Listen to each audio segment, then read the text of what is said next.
ইসলামের দ্বিতীয় খলিফার নাম হচ্ছে ওমর, দ্বিতীয় খলিফার নাম কি? ওমর ফারুক রাদিয়াল্লাহু তাআলা আনহু। অর্ধ দুনিয়ার শাসক তিনি ছিলেন। তিনি নামাজ পড়াইছেন, আবার রাষ্ট্র চালাইছেন। একই ব্যক্তি যিনি শাসক, তিনি নামাজ পড়ালেন, আবার সমাজও নেতৃত্ব দিলেন, রাষ্ট্র চালালেন। ওমর ফারুক রাদিয়াল্লাহু তাআলা আনহু কেমন জিকির করেছেন দেখেন, তার জিকিরটা কেমন ছিল। জিকির মানে শুধু আল্লাহ আল্লাহ বললে জিকিরের হক আদায় হয় না, প্রত্যেকটা জায়গায় কার বিধানকে মেনে চলা। আসতে বললেন না, কার বিধানকে মেনে চলা? আল্লাহর বিধানকে মেনে চলা। অর্ধ দুনিয়ার শাসক ওমর ফারুক রাদিয়াল্লাহু তাআলা আনহু, কিন্তু এত সিম্পল জীবনযাপন তিনি করতেন। সম্পূর্ণ আল্লাহর ভয়ে তিনি করতেন, আল্লাহর জিকিরের কারণে তিনি করতেন, আল্লাহকে স্মরণ রেখে তিনি এই সমস্ত কাজগুলো করতেন। তার কথাগুলো আমার প্রায় প্রায় মনে পড়ে যায়। আজকে যদি গোটা দুনিয়া জুড়ে 180 কোটি মুসলমানের জন্য যদি একটা ওমর যদি আল্লাহ তাআলা পাঠাতেন, গোটা দুনিয়া শান্ত হয়ে যেত। আমরা এই অশান্ত দুনিয়ার জন্য দোয়া করি, আল্লাহ তুমি তার রাসূল পাঠাবে না, তুমি তার কোন আম্বিয়া কেরাম পাঠাবে না, তুমি তো শেষ নবী পাঠিয়ে দিয়েছো, কিন্তু তুমি তো বলো নাই যে ওমর আসবে না, আবু বকর আসবে না। আল্লাহ এই জামানার জন্য, এই মাজলুম জনপদের জন্য মেহেরবানি করে আল্লাহ তুমি ওমরের মতো একটা নেতা তুমি আল্লাহ পাঠায়া দাও। জোরে বলি আমিন, জোরে বলি আমিন। কি ছিলেন তিনি! মানুষ ঘুমায় আর ওমর ফারুক জাগা থাকে। ওমর ফারুক কি থাকে? জাগা থেকে, জেগে জেগে জনগণকে দেখেন আমার জনগণ কেমন আছে। একটা ছোট্ট একটা রাতের গল্প আমার মনে হলো, বলি কি বলবো? বলবো একটা রাতের গল্প আমার মনে হলো। কোন এক রাতে এশার নামাজ তিনি পড়ালেন, পড়লেন না পড়ালেন? আস্তে পড়লেন না পড়ালেন? তাহলে ইসলামের যারা শাসক হবেন, মুসলিম যারা শাসক হবেন, তারা পড়বে না পড়াবে? এই যে মালয়েশিয়ার প্রধানমন্ত্রী ডক্টর আনোয়ার ইব্রাহিম, উনি সম্প্রতি আমেরিকার একটা সফরে গিয়েছিলেন। আমি তখন আবার মালয়েশিয়া ছিলাম। এই বেচারি আমেরিকায় গেছে, জুমার নামাজের সময় হয়ে গেছে। তাকে বলা হলো আপনি আজকে নামাজের দায়িত্ব পালন করবেন। একটা দেশের প্রধানমন্ত্রী জুমার খুতবা দিল, নামাজ পড়ালেন। মুসলিম শাসক তেমনই হওয়ার কথা ছিল। যে নেতা আপনার জানাজায় হাজির হতে পারবে না, যে নেতা আপনার জানাজার নেতৃত্ব দিতে পারবে না, ওই নেতা কখনো মুসলমানদের নেতা হতে পারে না। কথা ক্লিয়ার? কথা ক্লিয়ার? সম্মানিত ভাইরা, ওমর ফারুক রাদিয়াল্লাহু তাআলা আনহু নামাজ পড়ালেন। ফজর কি বলে, এশার নামাজ পড়ায়া সোজা বাড়িতে গেল। সোজা বাড়িতে গিয়ে স্ত্রীকে ডাক দিয়ে বলছেন, স্ত্রী আমার, আমাকে কিছু খাবার দিয়ে দাও। কিছু খাবার তিনি খেয়ে নিলেন আর বললেন, শোনো আমার স্ত্রী, আল্লাহর কসম করে বলি, আমি তো শাসক নয়, আমি বললাম জনগণের খাদেম। আমি একটু বাইরে বের হয়ে গেলাম, জনগণকে দেখতে হবে আমার। ছোট্ট একটা লাঠি নিয়ে তিনি বের হতেন, কাউকে লাগতো না, তার সামনেও কোনো প্রোটোকল নাই, পিছনে কোনো প্রোটোকল নাই।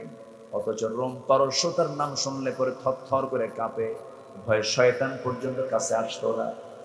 এত একজন দামি নবী, দামি একজন সাহাবী ছিলেন, এত আল্লাহর পছন্দের গোলাম তিনি ছিলেন, কাউকে তার লাগতো না, তিনি একা একাই চলতেন। অর্ধ দুনিয়ার তিনি শাসনকর্তা, তিনি ছিলেন 40টা রাষ্ট্রের তিনি রাষ্ট্রপ্রধান। ওমর ফারুক রাদিয়াল্লাহু তাআলা তিনি করলেন কি, এশার নামাজ পড়ায়া যৎকিঞ্চিৎ কিছু খাবার খেলেন।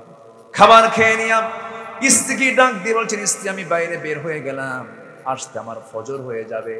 বের হলেন, বের হওয়ার সঙ্গে সঙ্গেই তিনি প্রথমে একবারের সামনে গিয়ে দাঁড়ায় দেখেন বাচ্চাদের কান্নাকাটি। বাচ্চাগুলো কাঁদবে কেন, কি হয়েছে? মাকে ডাক দিলেন, ও বাচ্চার মা, সন্তানগুলো কাঁদে কেন? আমি বিধবা, আমার সন্তানগুলো খাবার পাচ্ছে না, এজন্য কাঁদে। খাবার নাই, খাবারের কোনো সামান আমার বাড়িতে জোগাড় নাই। হযরত ওমর ফারুক বললেন কি, খাদ্য গুদামে চলে আসলেন, ম্যানেজারকে বললেন, 1 বস্তা আটা আমার পিঠে উঠায় দাও, আমি নিয়ে যাব ওই ইতিমের বাড়িতে, বিধবার বাড়িতে। ম্যানেজার বলছে, আপনি আমাকে দেন, আমাকে দায়িত্ব দেন। ওমর ফারুক তিনি চক্ষুটা বড় করে বলছেন, ম্যানেজার, কিয়ামতের দিন আমার আমলনামা তোর পিঠে আসবে না রে। আটার বস্তা নিজের পিঠে বহন করে নিয়ে বিধবার বাড়ির সামনে দাঁড়ায় বলছে, শোনো, আবার যখন আটার বস্তা ফুরে যাবে আমাকে খবর দেবে। ওমর নিজের দায়িত্বে পালন করবে, নিজের দায়িত্ব এখানে দিয়ে যাবে। এরপরে করলেন কি, সামনের দিকে চলতে নিয়ে দেখেন একটা ঘর থেকে বড় একজন মহিলার কান্নার আওয়াজ আসতেছে। বাহির থেকে প্রশ্ন করলেন, ভিতরে মহিলা কেন কান্নাকাটি করছে, কি হয়েছে? পেটে বাচ্চা ডেলিভারি হবে, কিন্তু ধাত্রী নাই, নার্স নাই, অনেক গভীর রাত, খুব কষ্ট হচ্ছে। ওমর ফারুক এখন কি করবেন, কার কাছে যাবেন? সোজা নিজের বাড়ির মধ্যে ঢুকলেন, স্ত্রীকে বলছেন, স্ত্রী বোরকাটা পড়ো, আমার সঙ্গে তোমাকে যেতে হবে। নিজের স্ত্রীকে বোরকা পড়ায় নিয়া ওই বাড়ির সামনে গিয়া স্ত্রীর দুটো হাত জোড়ে ধরে বলছে, আল্লাহর কসম করে বলি, আমরা শাসক নেই, আমরা হলাম জনগণের খাদেম। এই ঘরের মধ্যে একজন মহিলা, সন্তান ডেলিভারি হচ্ছে না, নার্সের অভাবে, আল্লাহ না করুন এই নার্সের অভাবের কারণে যদি এই মহিলার যদি মৃত্যু হয়ে যায় অথবা শিশুর যদি মৃত্যু হয়ে যায়, কিয়ামতের দিন আমি ওমর, আমাকে খুনির কাতারে দাঁড় হতে হবে। যাও খেদমত করো। এটা কার জিকির? আসতে বলবেন না কার জিকির? আল্লাহর জিকির। শুধু নামাজ পড়লে যে জিকির হয় তা কিন্তু নয়, সব জায়গায় জিকির করতে হবে কার? আল্লাহর জিকির করতে হবে, আল্লাহর পছন্দের কাজ করতে হবে। আমার বন্ধুগণ, ওমর ফারুক নিজের স্ত্রীকে নার্স বানায়া দিয়া ওই ঘরের মধ্যে ঢুকায়া দিলেন। আবার তিনি সামনের দিকে চলতে লাগলেন। চলতে চলতে একাকে চলছেন আর আল্লাহর কালাম তেলাওয়াত করছেন। করতে করতে চলতে চলতে রাস্তায় চলতে চলতে সামনে দেখেন নিঝুম পল্লী, কোনো আওয়াজ নেই, চতুর্দিকে শুনশান নীরবতা। এটা ছোট্ট একটা ঘর, খেজুর পাতার বানানো বেড়ার ঘর, উপরের সামনেটাও খেজুর পাতার বানানো বেড়া। এমন একটা ছোট্ট ঘরের কুটির ঘর থেকে গুনগুন গুনগুন করে চিকন সুরে এক মহিলার গানের আওয়াজ যখন তার কানে চলে আসতেছিল, ওমর ফারুক রাদিয়াল্লাহু আনহু মনে মনে চিন্তা করলেন, ইসলামী জনপদ, ইসলামী রাষ্ট্র, অথচ এমন একটা জনপদে একজন মহিলা এত গভীর রাতে তাহাজ্জুদ নামাজ না পড়ে, কোরআন তেলাওয়াত না করে, বিরহের গান, পুরুষকে পাওয়ার জন্য গুনগুন করে গান গাচ্ছে। এমন বিরহের গান কে গায়? তিনি রেগে গেলেন, খেপে গেলেন, দরজায় এসে নক করলেন। দরজায় নক করে বলছেন, কি ঘরের মধ্যে তুমি গান গাচ্ছ? এত বড় সাহস! আল্লাহর কালাম তেলাওয়াত করতে পারো না, নামাজ পড়তে পারো না? বারবার ধমক দিয়ে দরজা খুলতে বলেন, কিন্তু মহিলা দরজা খুলে না। অনেক গভীর রাত। ওমর ফারুক করলেন কিনা, এই মহিলাকে অবশ্যই আসামিকে খুঁজে বের করতে হবে। পিছন দিকে চলে গেলেন, খেজুর পাতার বানানো বেড়াটা আস্তে করে টান মারলেন, ভিতরে ঢুকে পড়লেন। ভিতরে ঢুকে পড়ি সঙ্গে সঙ্গে ওই মহিলাকে লক্ষ্য করে বলছেন, মহিলা শোনো, তুমি এই গভীর রাত্রিতে আল্লাহর কালাম তেলাওয়াত না করে জায়গায় তুমি গুনগুন করে গান গাচ্ছ কেন? তুমি কি জানো না এটি ইসলামী জনপদ? মহিলা করে ফেলে ওমর ফারুককে চিনতে পারে নাই। মহিলাও কম না, মহিলা বলছে, হে যুবক, তুমি আমাকে নসিহত করতে আসছো, এখন রাত কতটা বাজে? অনেক গভীর রাত, এই সময় তুমি আমাকে নসিহত করতে আসছো? আমি গান গাইছি, এটা আমার একটা বড় অপরাধ হতে পারে, কিন্তু আমার সামনে তুমি দাঁড়িয়ে দাঁড়িয়ে একটা নয়, দুইটা নয়, তিনটা নয়, চারটা বড় বড় ভুল তুমি করে ফেলেছো। ওমর ফারুক বলছেন, কি কি ভুল করলাম তুমি আমাকে বলো। নাম্বার 1, আপনি আমার ঘরে ঢুকবেন, আপনি কোনো মতে পেয়েছেন নাকি না? সালাম দিয়েছেন নাকি না? লা তাদখুলু বুয়ুতান গায়রা বুয়ুতিকুম হাত্তা তাস্তানিসু ওয়া তুসাল্লিমু আলা আহলিহা। সালাম দিলেন না, অনুমতি না নিয়া ঘরের মধ্যে ঢুকলেন। এই 2টা। নাম্বার 3 হলো, আপনি আমার বেড়াটা ভেঙে ফেলছেন, আমার সম্পদের ক্ষয়ক্ষতি হয়ে গেছে, বান্দার হক নষ্ট করেছেন। নাম্বার 4 হলো, আপনি একজন পরপুরুষ, আমি একজন পরনারী, আমি হলাম গায়রে মাহারাম, আপনি একজন গায়রে মাহারাম। আমার সামনে আপনি দাঁড়ালেন, যদি আমি মাথায় কাপড় দিয়ে ঢেকে ঢুকে আছি, কিন্তু একটু হলো আমার পর্দার খেলাফ হয়েছে। এই 4টি ভুল আপনি করেছেন, এই 4টি ভুলের কারণে আমি আপনাকে মাফ করবো না। ওমর ফারুক বলছেন, কি করবা বলো। এবার ওমরের সামনেই এই মহিলা বলতেছে, আগামীকাল সকালবেলা যদি হয়, আমি তোমার বিরুদ্ধে ওমরের আদালতে গিয়া মানহানির মামলা দেব। কার সামনে কয়? কার সামনে বলতেছে? ওমরের সামনে বলছে। কি জবাব দিতে দেখেন। ওমর ফারুক রাদিয়াল্লাহু তাআলা সম্পূর্ণ চুপ মেরে গেলেন, কিচ্ছু বললেন না, নিজের পরিচয়টাকে তিনি গোপন করলেন। এবারে বলছেন, মহিলা শোনো, মামলা যে আদালতে দিতে যাবে, ওমরের আদালতে, আমার জানা মতে, আমি ওমরকে যতটুকু চিনি জানি, ওমর লোকটা পুরোটা সুখের না। আচ্ছা বলেন তো, নিজের কথা কি নিজে ভালো পাওয়া যায়? নিজে ভালো বলা যায়? এই কথা বলা মাত্রই মহিলার চক্ষু বড় হয়ে গেছে। মহিলা খেপে গিয়ে রেগে গিয়ে বলতেছে, দোষ করেছে এ পর্যন্ত 4টা, আরেকটা যোগ হলো। তুমি এমন শাসকের বিরুদ্ধে কথা বলো যে শাসকটা হলো সবচেয়ে ন্যায়বান শাসক। এই আকাশের নিচে, এই গোটা পৃথিবীতে তার চাইতে ন্যায়পরায়ণ শাসক আর নাই, যার ব্যাপারে আল্লাহ রাসূল জান্নাতি বলে ঘোষণা করেছেন। তুমি তার বিরুদ্ধে কথা কও, তোমারে ছাড়বো না। ওমর ফারুক চোখের পানি ফেলতে ফেলতে আল্লাহর দরবারে দোয়া করছেন, আল্লাহ, এই বান্দির তুমি দোয়াটা তুমি আল্লাহ কবুল করে নাও। তারা সার্টিফিকেট নিয়েছেন নাম প্রকাশ করে না নাম গোপন করে? বলেন বলেন বলেন বলেন, আমি ভালো না খারাপ প্রকাশ করে না গোপন করে? গোপন করে, প্রকাশ করে নয়। আপনি জনগণের কাছে কতটুকু জনপ্রিয় আড়ালে তালাশ করুন, আড়ালে খুঁজুন। মানুষের মনের জগতের সম্রাট হন, জোর করে সম্রাট হওয়ার মধ্যে কোনো সফলতা নাই। মানুষের মন, হৃদয় রাজ্য জয় করুন, হৃদয় রাজ্যের রাজা হন। জোরপূর্বক রাজা হওয়ার ভিতরে কোনো কল্যাণ। কষ্ট পাচ্ছেন? আলোচনা চালাই, যাবেন? চলে যাবেন? আর একটু সময়, আর একটু। উনি চলে যেতে চাচ্ছেন, আগে বিদায় নিয়েছেন। আমি অনেকে রুখসত দিয়েছি অনেক আগে, কিন্তু এই একটা লোক যদি সাথে না থাকে কত হলো? বিশাল বডি তো, আমার তো কয়েকশোটা গোস্ত। আলহামদুলিল্লাহ, ফাইন করে তিনি কিছু কথা বলেছেন, কি সুন্দর মিল মিল করে কথা বলেছেন। ঠকসি তো কয়েকবার, হতে পারেন চেয়ারম্যান কি জানি বললেন না উনি। খুব মজার মানুষ, এটা মনে হলো যে খুব মজার মানুষ। আল্লাহ তুমি তাকে দ্বীনের জন্য কবুল করে নাও, কোরআনের জন্য কবুল করে নাও, ওমরের ভূমিকা পালন করার তৌফিক দাও। জোরে বলি আমিন। সম্মানিত ভাইরা, যে ওমর রাসূলকে মারতে যায় সে ওমর খলিফা, সেকেন্ড খলিফা হয়ে গেছে। আল্লাহু আকবার। হযরত ওমর ফারুক খুব মেজাজি মানুষ ছিল। ওমর ফারুক বললেন, আচ্ছা ভালো কথা, তুমি বিচার দাও, মামলা দাও, আদালতে যাও, সমস্যা নাই। তুমি গুনগুন করে গান গাও কেন? কি কথা কি বুঝতেছেন? তুমি গান গাইছো কেন? ব্যাপারটা কি? এবার মহিলা বলতেছে, শোনেন, আজ থেকে 4 মাস আগে আমার সাথে আমার স্বামীর বিয়ে হয়। মাত্র 3 দিন 3 রাত আমি তাকে কাছে পেয়েছিলাম। এই 3 দিন 3 রাত আমি তার কাছে সান্নিধ্যে ছিলাম। হঠাৎ করে এই জনপদের খলিফা ওমর ফারুকের লোকজনের আমার স্বামীকে নিয়ে চলে গেল। সীমান্ত প্রহরায় নিয়োগ দিয়ে দিল। আজকে 4 মাস গত হতে চলে, আমার স্বামীর কোনো খবর আমার কানে আসে নাই। রাত 12টা বাজে, ঘুমটা ভেঙে গেছে, চোখে আর ঘুম আসে না। আমার বৈধ স্বামীর প্রেম আমার ভিতরে জেগে উঠছে। আমার স্বামীকে পাওয়ার জন্য আমি এই গভীর রাত্রিতে গুনগুন করে বিরহের গান গাচ্ছি। ওমর ফারুক মনে মনে চিন্তা করে ভাবতেছেন, দোষ তো আরেকটা যোগ হলো। কথা বুঝলেন না? দোষ আরেকটা যোগ হয়ে গেছে। এই সাইয়েদনা ওমর ফারুক বলেছেন, ফোরাতের তীরে, ফোরাত নদীর তীরে একটা কুকুর যদি অনাহারে মারা যায়, ইরাকের রাস্তা খারাপের কারণে ওই ভাঙ্গা গর্তের মধ্যে একটা উটের পা পড়ে যাওয়াতে যদি উটের পা ভেঙে যায়, উটের পা কেন ভাঙলো? আর ফোরাত নদীর তীরে একটা কুকুর কেন অনাহারে মারা গেল? এই কুকুরের জন্য, ওই উটের পা ভাঙ্গার জন্য আল্লাহ তাআলার কাছে আমাকে আসামির কাঠ গড়ায় দাঁড়াতে হবে। কি চিন্তা তারা লালন করেছেন, সেজদায় পড়ে পড়ে কেঁদেছেন, কি সূক্ষ্ম হিসাব তারা করেছেন। অর্ধ দুনিয়ার শাসক তিনি একটা বোতল তিনি কি বলে মধুর বোতল নিয়ে এসেছেন, 1 বোতল মধু তিনি নিয়ে এসেছেন। স্ত্রীকে সে বলছেন, স্ত্রী এই মধুর বোতলে মধু আছে, মধুটা সুন্দর করে সমান ভাগে ভাগ করে প্রতিবেশীর মাঝে ভাগ করে দাও, কোনো ক্রমেই যেন কম বেশি না হয়, সমান সমান ভাগে যেন সবাই পেয়ে যায়। স্ত্রী হাতে মধুর বোতল দেওয়ার কিছুক্ষণ পরে বলছে, স্ত্রী আমি তোমাকে ভাগ করতে দেব না, এই মধু বোতল, এই মধু ভাগ করার দায়িত্ব আমি অন্যজনকে দেব।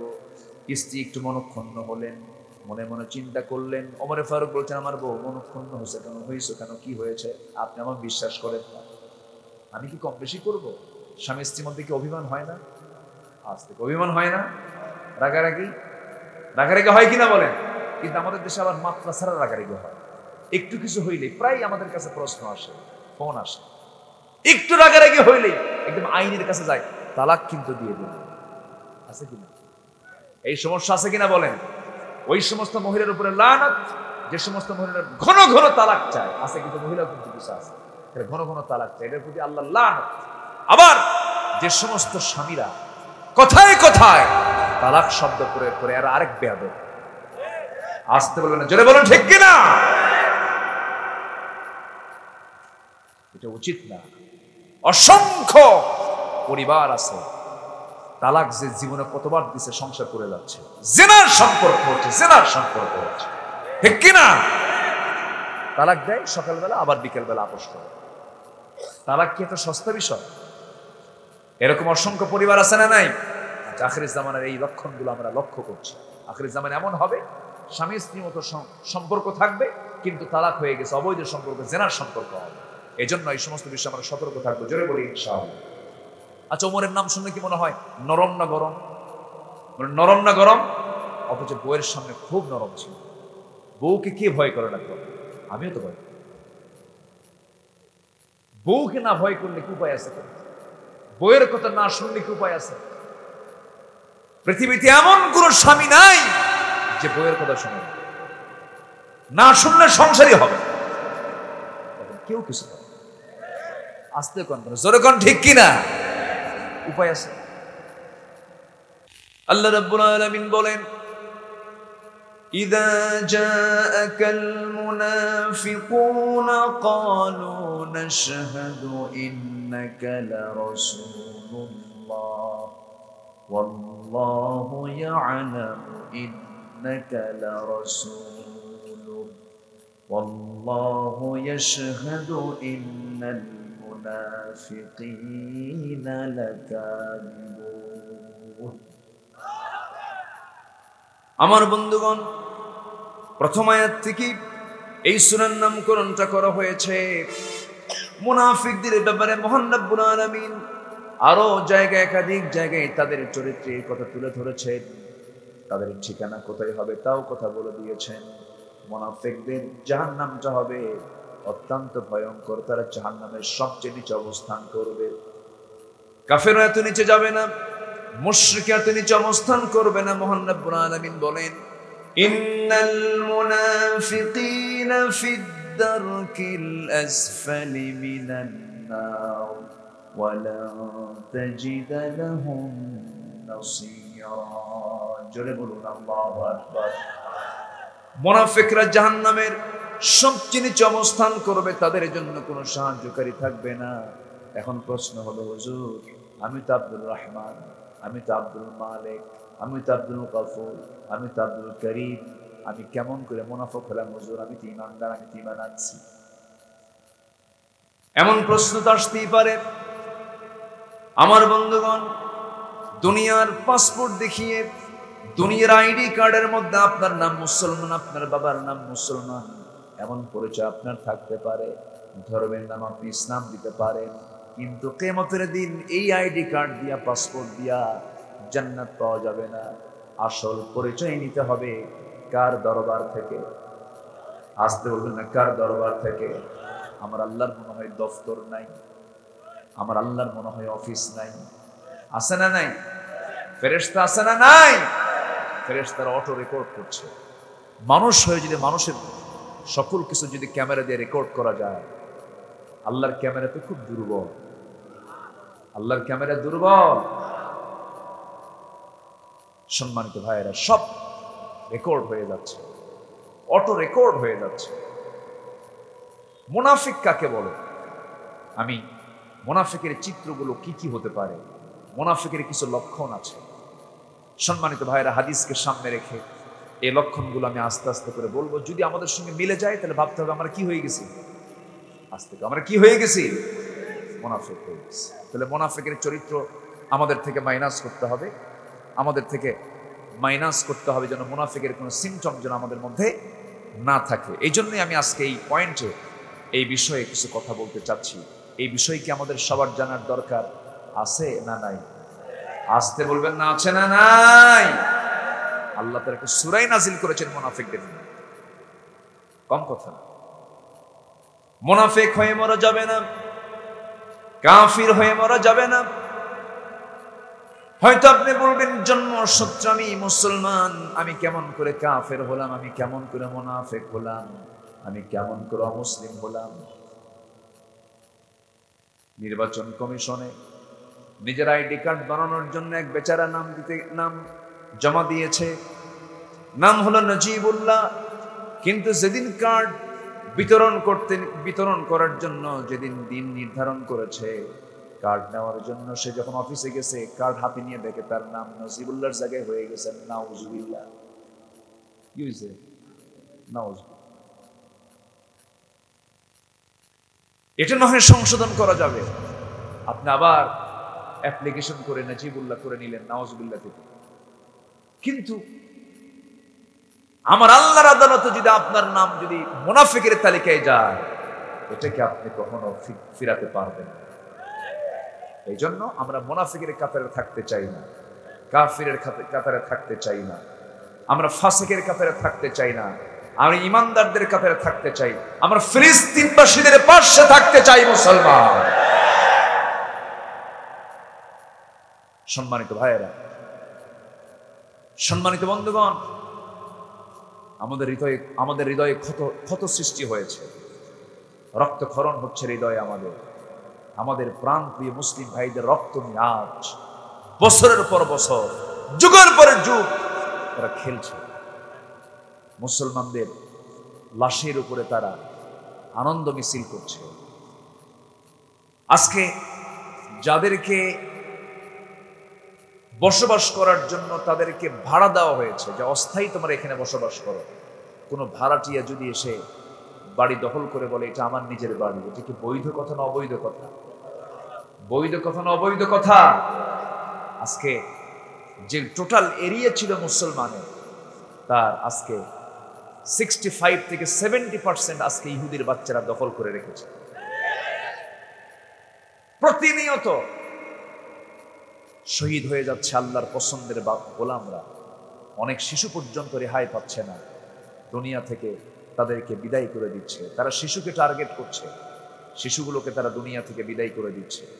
50,000 প্রসূতি মা, পেটে বাচ্চা, খাদ্য নেই, পানীয় নেই, এমন একটি চরম মহা সংকটে আজ গাজা অধিবাসী ফিলিস্তিনের মুসলমানেরা। সম্মানিত ভাইয়েরা, একটা শিশুর অ্যাপ্লিকেশন আল্লাহকে লক্ষ্য করে, এটাকে আমাকে খুব ভাবিয়ে তুলেছে। একটা শিশু অ্যাপ্লিকেশন করেছে আল্লাহর আদালতে, আল্লাহ আমার বাপ নাই, আমার মা নাই, বোম্বিং করে আমার বাপ মাকে উড়িয়ে দেওয়া হয়েছে। ছোট্ট শিশু আকাশের দিকে তাকায় বলতেছে, ও আকাশের মালিক, ও বিস্তৃত জমিনের মালিক, আমি আমার মাকে হারিয়েছি, বাপকে হারিয়েছি। আজকে গোটা দুনিয়ার 180 কোটি মুসলমান, তারা আজকে আমাদের পাশে নাই। আল্লাহ, তোমার কাছে মামলা দিলাম, তুমি তাদের বিচার করো। বলেন তো, এই মামলায় কি আমাদের জামিনের কোনো সম্ভাবনা আছে? আসতে বল, কেমনে জামিন পাবো? আমার বন্ধুগণ, যে মুসলমান অন্য মুসলমানের দুঃখে দুঃখিত হয় না, শোকে শোকাহত হয় না, যে মুসলমান অন্য মুসলমানের বিপদের সামনে দাঁড়ায় না, এটাও মুনাফিক। এটাও কি মুনাফিক? আমার বন্ধুগণ, আল্লাহ তাআলা কাদেরকে ভালোবাসেন? ইন্নাল্লাহা ইউহিব্বুল্লাযীনা ইউকাতিলুনা ফী সাবিলিহি সাফফান কাআন্নাহুম বুনয়ানুম মারসুস। আল্লাহ রাব্বুল আলামিন ওই সমস্ত বান্দাদেরকে সবচেয়ে বেশি ভালোবাসেন যারা বাতিল শক্তিকে মোকাবেলা করার জন্য, আল্লাহর দ্বীনকে বিজয়ী করার জন্য, যারা আল্লাহর পথে সীসা ঢালা প্রাচীরের মতো মুসলমানরা পারস্পরিক ভ্রাতৃত্বের বন্ধনে আবদ্ধ হয়ে বাতিলদের মোকাবেলা করে। আল্লাহ রাব্বুল আলামিন সেই সমস্ত বান্দাদেরকে খুব বেশি ভালোবাসেন। জোরে বলি সুবহানাল্লাহ। গোটা পৃথিবীতে আজকে 180 কোটি মুসলমান, প্রতি 4 জনে 1 জন মুসলমান। গোটা পৃথিবীতে 56টি রাষ্ট্র আজকে মুসলিম। ধনীর তালিকায় 1 থেকে 10 পর্যন্ত গুনতে গেলে মুসলমানদের দেশগুলি বেশি হয়ে যায়। সম্পদ বেশি, মুসলমানের সংখ্যাও কোনো অংশ কম নয়। অথচ আজকে গোটা দুনিয়া জুড়ে মুসলমান মার খাচ্ছে। কম না বেশি? আসতে বলবেন না, কম না বেশি? কয়েক বছর আগে ইরাকে হামলা করে 7.5 লক্ষ মানুষকে মেরে ফেললো। শেষমেশ এসে বলল এই হামলা আমাদের জন্য ভুল ছিল, অথচ জীবন চলে গেল কতগুলো। আমার বন্ধুগণ, এরকম করে দেশে দেশে মুসলমানদের জীবন নিয়ে হুলি খেলা হচ্ছে। এই ক্রান্তি লগ্নে মুসলমানদের জন্য সবচেয়ে এখন বড় প্রয়োজন হলো সকল দ্বন্দ্ব, সকল ভেদাভেদ ভুলে গিয়ে সমস্ত মুসলমানকে একটা প্ল্যাটফর্মে চলে আসা। আমাদের পরিচয় হলো আমাদের রবকে। আসতে বলবেন না, আমাদের রবকে, আমাদের নেতাকে মুহাম্মদ সাল্লাল্লাহু আমাদের রব, নেতা, আমাদের সংবিধান, আমাদের সংবিধান কোরআন। এই তিনটার ভিতরে যারা প্যাঁচ লাগাবে জিব্বা টেনে ছিড়বো আমরা। এত দ্বন্দ্ব কেন? কেউ বুকে হাত বাঁধুক, সমস্যা নেই। কেউ নাভিতে হাত বাঁধুক, তাতেও সমস্যা নাই। সৌদি আরবে যান, এগুলো নিয়ে কোনো কথাই নেই। কেউ আমিন আসতে বলুক, কেউ জোরে বলুক, এগুলো বড় কোনো বিষয় নয়। এরপরে কেউ আমিন কেউ কি বলে, কেউ মোনাজাত করুক আর কেউ মোনাজাত না করুক, ফরজ নামাজের পরে তারাবি নামাজ 8 রাকাত পড়ুক, 20 রাকাত পড়ুক, বেতের নামাজ 1 রাকাত পড়ুক, 3 রাকাত পড়ুক, রসুল নূর, মাটি, এরপর মিলাদ, সিরাত, এই সমস্ত বিষয় নিয়ে এখন দ্বন্দ্ব করার সময় নয়। এই সুযোগে আমার ভাইদেরকে মেরে শেষ করে দিচ্ছে তারা। এগুলো দেখা যাবে না। সকল ভেদাভেদ ভুলে আমরা দুই থাকবো না এক হব, পৃথক থাকবো না এক হব। এক হওয়ার হুকুম কে দিয়েছেন? আসতে বলবেন না, কে দিয়েছেন? যারা দ্বন্দ্ব লাগায় তারা মুনাফিক। আমি কি লক্ষণগুলো বলে দিচ্ছি না? লক্ষণ কয়টা বললাম? মনে আছে কি আপনাদের? লক্ষণ কয়টা বলেছি? 2টা বলেছি। যারা মুসলমানদের দুঃখে দুঃখিত নয়, মুনাফিক। আর আরেকটা কি বললাম? হ্যাঁ, যারা দ্বন্দ্ব লাগায় তারাও কি? মুনাফিক। আমার বন্ধুগণ, সংকট দূর করার জন্য চেষ্টা চালাতে হবে মুসলমান। আমরা এমন একটা সময় এখানে একত্রিত হয়েছি, সংখ্যা কিন্তু এখানে কম নয়। আল্লাহ তাআলা কি সুন্দর করে এক জায়গায় বলছেন, ইয়াকুম মিনকুম 20 সাবিরুন ইয়াগলিবু মিআতাইন। তোমরা যদি ইমানদার 20 জন পুরুষ সামনে দাঁড়াও, ইমানদার যদি দাঁড়াও, 200 জনকে তোমরা পরাজিত করতে পারবে। কার কথা? আসতে বলবেন না, কার কথা? ইসরায়েল হলো গোটা পৃথিবীর সবচেয়ে শক্তিধর, অ্যাটম বম শক্তিধর একটা রাষ্ট্রের নাম। গোটা পৃথিবীর অর্থনীতির চাকা যারা নিয়ন্ত্রণ করে, আমেরিকার অর্থনীতিও তারা নিয়ন্ত্রণ করে। এই ইহুদি, এই বিশাল এত শক্তিধর রাষ্ট্রের পরা, এই বিশাল বড় সামরিক শক্তিকে এক মুহূর্তের মধ্যে তারা নাস্তানাবুদ করে দিয়েছে। মুসলমানেরা অন্য কোনো অস্ত্র দিয়ে নয়, অন্য কোনো শক্তি দিয়ে নয়, একমাত্র কার সাহায্য? আসতে বলবেন না, কার সাহায্য? আল্লাহর সাহায্য। কিছুই লাগবে না, শুধু মুসলমান এক হয়ে যাবে। বিজয় দেবেন কে? আসতে বলবেন না, বিজয় দেবেন কে? কিন্তু এখন মাঝে বিভেদ সৃষ্টি করার জন্য কিছু মুনাফিক আছে না নাই? সেই মুনাফিকদের বিরুদ্ধে সংগ্রাম করতে বলেছেন কে? আল্লাহ রাব্বুল আলামিন সুন্দর করে বলছেন, ইয়া আইয়ুহান নাবিয়্যু জাহিদিল কুফফারা ওয়াল মুনাফিকিন ওয়াগলুয আলাইহিম ওয়া মাআওয়াহুম জাহান্নাম ওয়া বি'সাল মাসীর। জোরে বলুন আল্লাহু আকবার, আরো জোরে বলুন আল্লাহু আকবার। হে নবী, আপনি কাফিরদের বিরুদ্ধে জিহাদ করুন, মুনাফিকদের বিরুদ্ধে সংগ্রাম করুন। কিন্তু জিহাদকে আজকে জঙ্গের সঙ্গে তুলনা করতে চায় এমন কিছু লোক আছে না নাই? বলেন, জিহাদ এবং জঙ্গিবাদ কি এক কাজ নাকি? এক কাজ নয়। এই দেশ স্বাধীন হওয়ার জন্য কি রক্তের প্রয়োজন হয় নাই? আসতে বলবেন না, হয় নাই? হয়েছে। লক্ষ লক্ষ মুক্তিযোদ্ধা, লক্ষ লক্ষ ভাই বোনের জীবনে রক্তের বিনিময়ে দেশ স্বাধীন হয়েছে। একটা দেশ স্বাধীনের জন্য যদি জীবন দেওয়ার প্রয়োজন হয়, দিন তো এমনি এমনি কায়েম হবে না। দিন কায়েমের জন্য অসংখ্য পয়গম্বর দুনিয়া থেকে শাহাদত বরণ করেছেন, দুনিয়া থেকে বিদায় নিয়েছেন। আমার নবীজি দন্দন মোবারক শহীদ হয়েছে, মাথা রক্ত গড়ে গড়ে পড়েছে, লোহার ফোলা মাথার মধ্যে ঢুকেছে, গালের মধ্যে ঢুকেছে, দেশ থেকে বিতাড়িত হয়েছেন। রাসূল গালি শুনেছেন, তুমি মিষ্টি খাওয়া সুন্নাত মানবা, দাঁত ভাঙা সুন্নাত মানবা না, তুমি মুনাফিক। কষ্ট হচ্ছে? কথা বলবো বলবো কথা বলবো, জোরে বলি ইনশাআল্লাহ। আমি খুবই আনন্দ পাচ্ছি আপনাদেরকে দেখে। কে বলেছে এটা শিবগঞ্জ? এটা তো ইসলামগঞ্জ।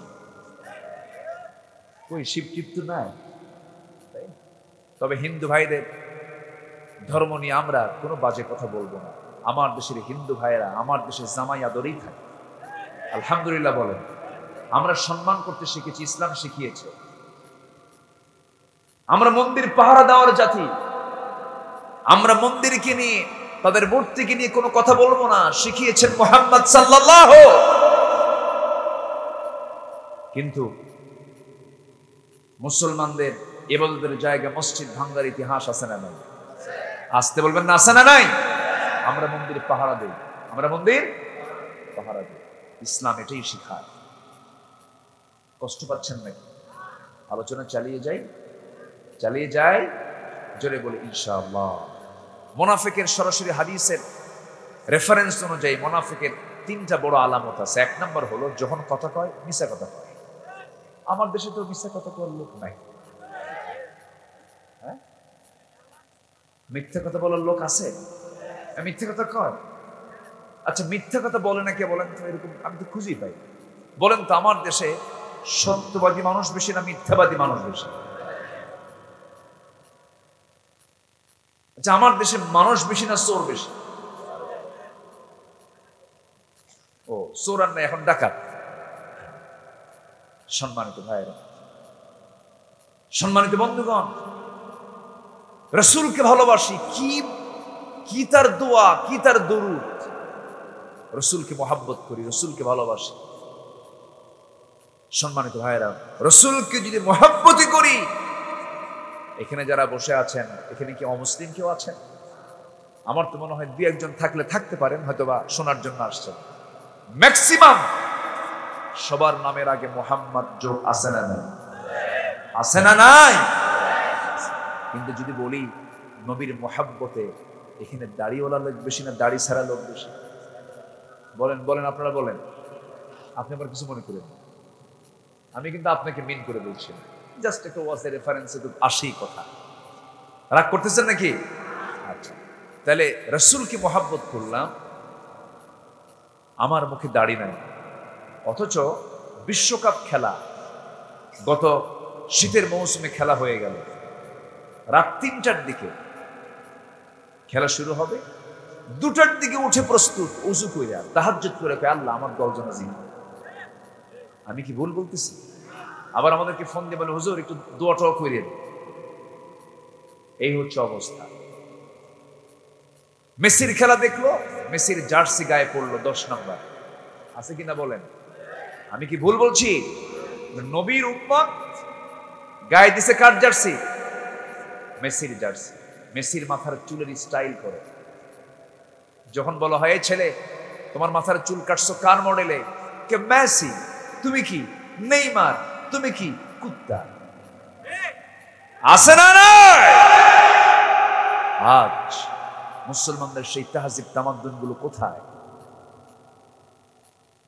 মুখে দাড়ি নাই, অথচ আমি মুসলমান, নবীর উম্মত দাবি করছি। রাসূলের মুখের দাড়ি, শুধু রাসূলের মুখের দাড়ি নয়, আদম থেকে নিয়ে রাসূল পর্যন্ত সব নবীর মুখে দাড়ি ছিল। অথচ নবীর মডেল ভাল লাগে না, মেসির মাথার চুল কাটা ভাল লাগে। ট্যাটু আঁকায়, ট্যাটু আছে না? ট্যাটু আঁকানো হারাম। ট্যাটু আঁকানো কি বলেন? হারাম। সম্মানিত ভাইয়েরা, সম্মানিত বন্ধুগণ, আরেকটা প্রশ্ন করি। এই জায়গায় যারা বসে আছেন, বিড়ি খাওয়া লোক বেশি না বিড়ি ছাড়া লোক বেশি? বলতো বিড়ি খাওয়া কি কোনো ভালো কাম? নওয়া কাম। আস্তে কথা বলেন তো, এটা কোনো কাম? এটা বলেন, কোন ডাক্তার কি কয় যে বেশি করে বিড়ি খাবে? এরকম কেউ কিছু কয়? যা শুধু ঢুকায় আর বের করে দেয়। চুল পরিমাণ কোন বান্দার দেহের জন্য কোনো কল্যাণ খাচ্ছে। শত শত কোটি টাকা খরচ করছে বিড়ির পিছনে। এমন একটা গোষ্ঠী আমার দেশে কম না বেশি? আসতে বলবেন না, কম না বেশি? এটা কি খরচ না অপচয়? অপচয়কারী কার ভাই? বলেন কার ভাই? আবার প্রশ্ন করে, হুজুর বিড়ি খাওয়া কি জায়েজ? মানে উনি জায়েজের চেষ্টায় আছে, এরকম আছে না? নাই, তুমি তো নিজেই বোঝো যে এটা জায়েজ না জায়েজ। ওয়ালা তুলকু বিআইদিকুম ইলা তাহলুকা, নিজকে তুমি ধ্বংসের দিকে ঠেলে দিও না। বিড়ি খেয়ে খেয়ে লাঞ্চ নষ্ট করলা, দোষ কার? আল্লাহর দোষ, আল্লাহর দোষ। লাঞ্চ ফ্রেশ করে দিয়েছেন কে? বিড়ি খেয়ে নষ্ট করলো কে? সলিমুদ্দিন নিজে নষ্ট করছে। একটু নিজের বিবেককে খাটান, নিজের বিবেককে একটু প্রশ্ন করুন, বারবার ঘন ঘন প্রশ্ন করুন। এই যে মাহফিল শুনতে আসছেন আপনারা, বাড়িতে ফিরে যাবেন, বাড়িতে যে বাসায় ফিরবেন সেই বাসার মূল বাড়ির মালিকটা নাই। বাপ চলে গেছে, দাদা চলে গেছে, দাদার ভিটায় আপনি আছেন, আপনিও চলে যাবেন। আপনার জায়গা আপনার ছেলে সমস্ত সম্পদগুলো দখল করে ফেলবে। একটু চিন্তাশীল হওয়া দরকার, একটু ভাবুক হওয়া দরকার। আল্লাহ চিন্তাশীল হতে বলেছেন, খাওয়া দাওয়া ফুর্তি করো, দুনিয়াটা মস্ত বড়। এই কথা শয়তান থেকে এসেছে। শয়তান এমন জাতীয় কথা শিখায় দেয়, কিন্তু বান্দা খাবে চিন্তা করবে, পড়বে চিন্তা করবে, চলবে চিন্তা করবে। যে কোনো কাজ করতে গেলে হুকুম মেনে চলতে হবে কার? আসতে বলবেন না কার? আমি যখন পানি পান করতে যাব তখন কোন হাতে পানি পান করব? আসতে বলবেন না কোন হাতে? আমি যখন খেতে বসবো তখন প্লেটটা যখন খাওয়ার শেষে সেই প্লেটের ভাতগুলোকে রেখে দেবো না মুছে মুছে খাবো? মুছে মুছে খাবো, কারণ মেডিকেল সায়েন্সও বলতেছে খাবার যখন বান্দা প্লেটে নিয়ে নেয় সমস্ত প্রোটিনগুলো প্লেটের নিচে গিয়ে জমা হয়। যখন কোনো বান্দা খাবার গ্রহণ করে, যখন শেষ অংশটুকু মুছে নেয় সমস্ত বরকতগুলো সে পেয়ে যায়। নবীর যত সুন্নাতগুলো, সমস্ত সুন্নতের সঙ্গে বিজ্ঞানের সম্পর্ক আছে। রাসূল জীবনে কোনোদিন দাড়িতে খুর লাগান নাই, কেন? আজকের মেডিকেল সায়েন্স বলছে ঘন ঘন যদি কেউ শেভ করে তার চোখের জ্যোতি নষ্ট হয়ে যাবে, তার দাঁতটা নষ্ট হয়ে যাবে, এমনকি স্কিন ক্যান্সার পর্যন্ত হতে পারে। নবীর সুন্নতের সাথে বিজ্ঞানের সম্পর্ক আছে না নাই? আসতে বলবেন না আছে না নাই? আছে। আমার ভাইয়েরা, আমার বন্ধুগণ, এই যে বাড়ি মাহফিল শেষ করে বাড়ি ফিরে যাব, 10টা মিনিট বিছানায় পিঠটা রাখলাম, নিজেকে প্রশ্ন করলাম, ও বান্দা, আমি আল্লাহ তোমার গোলাম। আপনি নিজেকে প্রশ্ন করবেন, আব্দুল করিম, সকালে ঘুম থেকে ওঠার পর থেকে নিয়ে এই রাত পর্যন্ত তুমি কাকে কষ্ট দিয়ে কথা বলেছো? কোন জায়গায় তুমি খারাপ কাজটা করেছো? কোন মেয়ের দিকে তাকাইছো? কোন আকাম গুলো করছো? কোন বান্দার হকগুলো নষ্ট করেছো? যে ব্যক্তি নিজের বিবেককে প্রশ্ন করে বিবেকটা খাটায়া নিজেকে সংশোধন করে নেয়, আল্লাহ বলছেন قد أفلح من تزكى وذكر اسم ربه فصلى। আল্লাহকে বলছেন আগে তাসকিয়া করো, নফসের শুদ্ধতা করো, এরপরে জিকির করো, এরপরে নামাজে দাঁড়াও। আমার দেশে বহু নামাজি আছে সুদের অঙ্ক কষে নামাজ পড়তে যায়। আসতে বলবেন না আছে না নাই? আমার দেশে মনে হয় সুদখোর নাই। আসতে বলবেন না আছে না নাই? শিবগঞ্জে সুদ তো চলেই না, সুদ আছে। আবার দেখেন, আমি আবার কোন পয়েন্টে উঠলাম, কোন পয়েন্ট শুরু করলাম না জানি আবার কে দৌড় মারে। এই সময় যে যাবে ভাববো ওটাই সুদ খায়। বসে কথা বহু আছে, আস্তে আস্তে করে বলছি, কষ্ট পাচ্ছেন না তো? আমার ভাইয়েরা, ইমানদার কখনো প্রতিহিংসা পরায়ণ হবে না, প্রতিশোধ পরায়ণ হবে না, সবাইকে মাফ করে দেওয়ার টেন্ডেন্সি তার মাথার মধ্যে থাকবে। আমার নবী একদিন ক্যান্সার সাহাবীকে দেখে বলছেন, ও সাহাবীরা, তোমরা কি জানো এই দরজা দিয়ে যে আনসার সাহাবীরা ঢুকলে এই সাহাবী জান্নাতি? সাহাবীরা আশ্চর্য হয়ে গেলেন। দ্বিতীয় দিন একই কথা বললেন, তৃতীয় দিন একই কথা বললেন। একজন সাহাবী মনে মনে চিন্তা করলেন, এই সাহাবীর বাড়ি পর্যন্ত যাব, দেখি সে কি ব্যক্তিগত আমলগুলো করে। আব্দুল্লাহ ইবনে ওমর চলে গেলেন, তার পিছু ধরলেন, তিনি তার বাড়িতে গেলেন। 3 দিন পর্যন্ত তার সঙ্গে অবস্থান করলেন, ব্যতিক্রম কিছু পেলেন না। সঙ্গে সঙ্গে ডাক দিয়ে বলছেন, ভাই আনসার সাহাবী, রাসূল তোমাকে 3টা দিন তোমাকে জান্নাতি বলে ঘোষণা করলেন, তুমি কি এমন আমল করো আমাকে শোনাও তো দেখি। সঙ্গে সঙ্গে সেই সাহাবী বলছেন, আনসার সাহাবী বলছেন, ভাই আব্দুল্লাহ, আমার ব্যক্তিগত আমল বলতে একটা আমল আমি নিয়মিত করি, সেটা হলো প্রত্যেক রাত্রিতে আমি যখন বিছানায় আমার পিঠটা লাগাই, চোখটা বন্ধ করে মনে মনে চিন্তা করে আজকে সারাদিন কত কাজ করেছি, আমি কি কারোর প্রতি হিংসা করেছি নাকি হিংসা করব না, আমার সাথে যদি কেউ খারাপ আচরণ করে আমি তাকে মাফ করে দেই। প্রত্যেক রাতে সবার আগে সমস্ত হিসাবগুলো ক্লিয়ার করে আমি সবাইকে দিল থেকে মাফ করে দেই, হিংসা দূর করে দেই। সঙ্গে সঙ্গে সাহাবী বলছেন, ও আল্লাহর গোলাম, এই জন্য রাসূল তোমাকে বলেছেন জান্নাতি। জোরে করেন সুবহানাল্লাহ। আমরা প্রতিশোধ দেব না, ক্ষমা করব। আমি ক্ষমা করলে আমাকে ক্ষমা করবেন কে? আসতে বলবেন, আমাকে ক্ষমা করবেন কে? আমার ভাইয়েরা, সেই সূরা মুনাফিকুন থেকে আসন্ন তেলাওয়াতকৃত আয়াতের দিকে আস্তে আস্তে চলে যায়। ইমানদারকে ডাক দিয়ে আল্লাহ তাআলা দুটা কাজের কথা এখানে মূলত বলেছেন। কয়টা কাজ বলেন? দুইটা কাজ আমরা শিখে যাব, জোরে বলি ইনশাআল্লাহ। মুনাফিকের লক্ষণ কয়টা বলছি? বলেন কয়টা বলছি? তিনটা বলেছি, একটু মাথায় রাখবেন। আরো কিছু লক্ষণ আছে, 11টা লক্ষণ টোটাল। আমি আস্তে আস্তে করে বলবো, তবে ডিরেক্ট একটা লক্ষণ হলো যখন সে মিথ্যা কথা বলবে ভাবতে হবে সে মুনাফিক হয়ে যাচ্ছে, মুনাফিকের লক্ষণের মধ্যে পড়ে গেছে। আমার ভাইয়েরা, এই পৃথিবীতে একজন মানুষ জীবনে কখনো একটা মিথ্যা কথা বলেন নাই, তিনি মুহাম্মদ সাল্লাল্লাহু আলাইহি ওয়াসাল্লাম। মিথ্যা কথা না বলে কি দেশ চালানো যায় না? আস্তে দেশ চালানো যায় না? সমাজ চালানো যায় না? নেতৃত্ব দেওয়া যায় না? যায়। তার বড় প্রমাণ হচ্ছেন মুহাম্মদ সাল্লাল্লাহু আলাইহি ওয়াসাল্লাম। আমার ভাইয়েরা, একটু কান লাগাবেন, মনোযোগ দিয়ে শোনার চেষ্টা করবেন।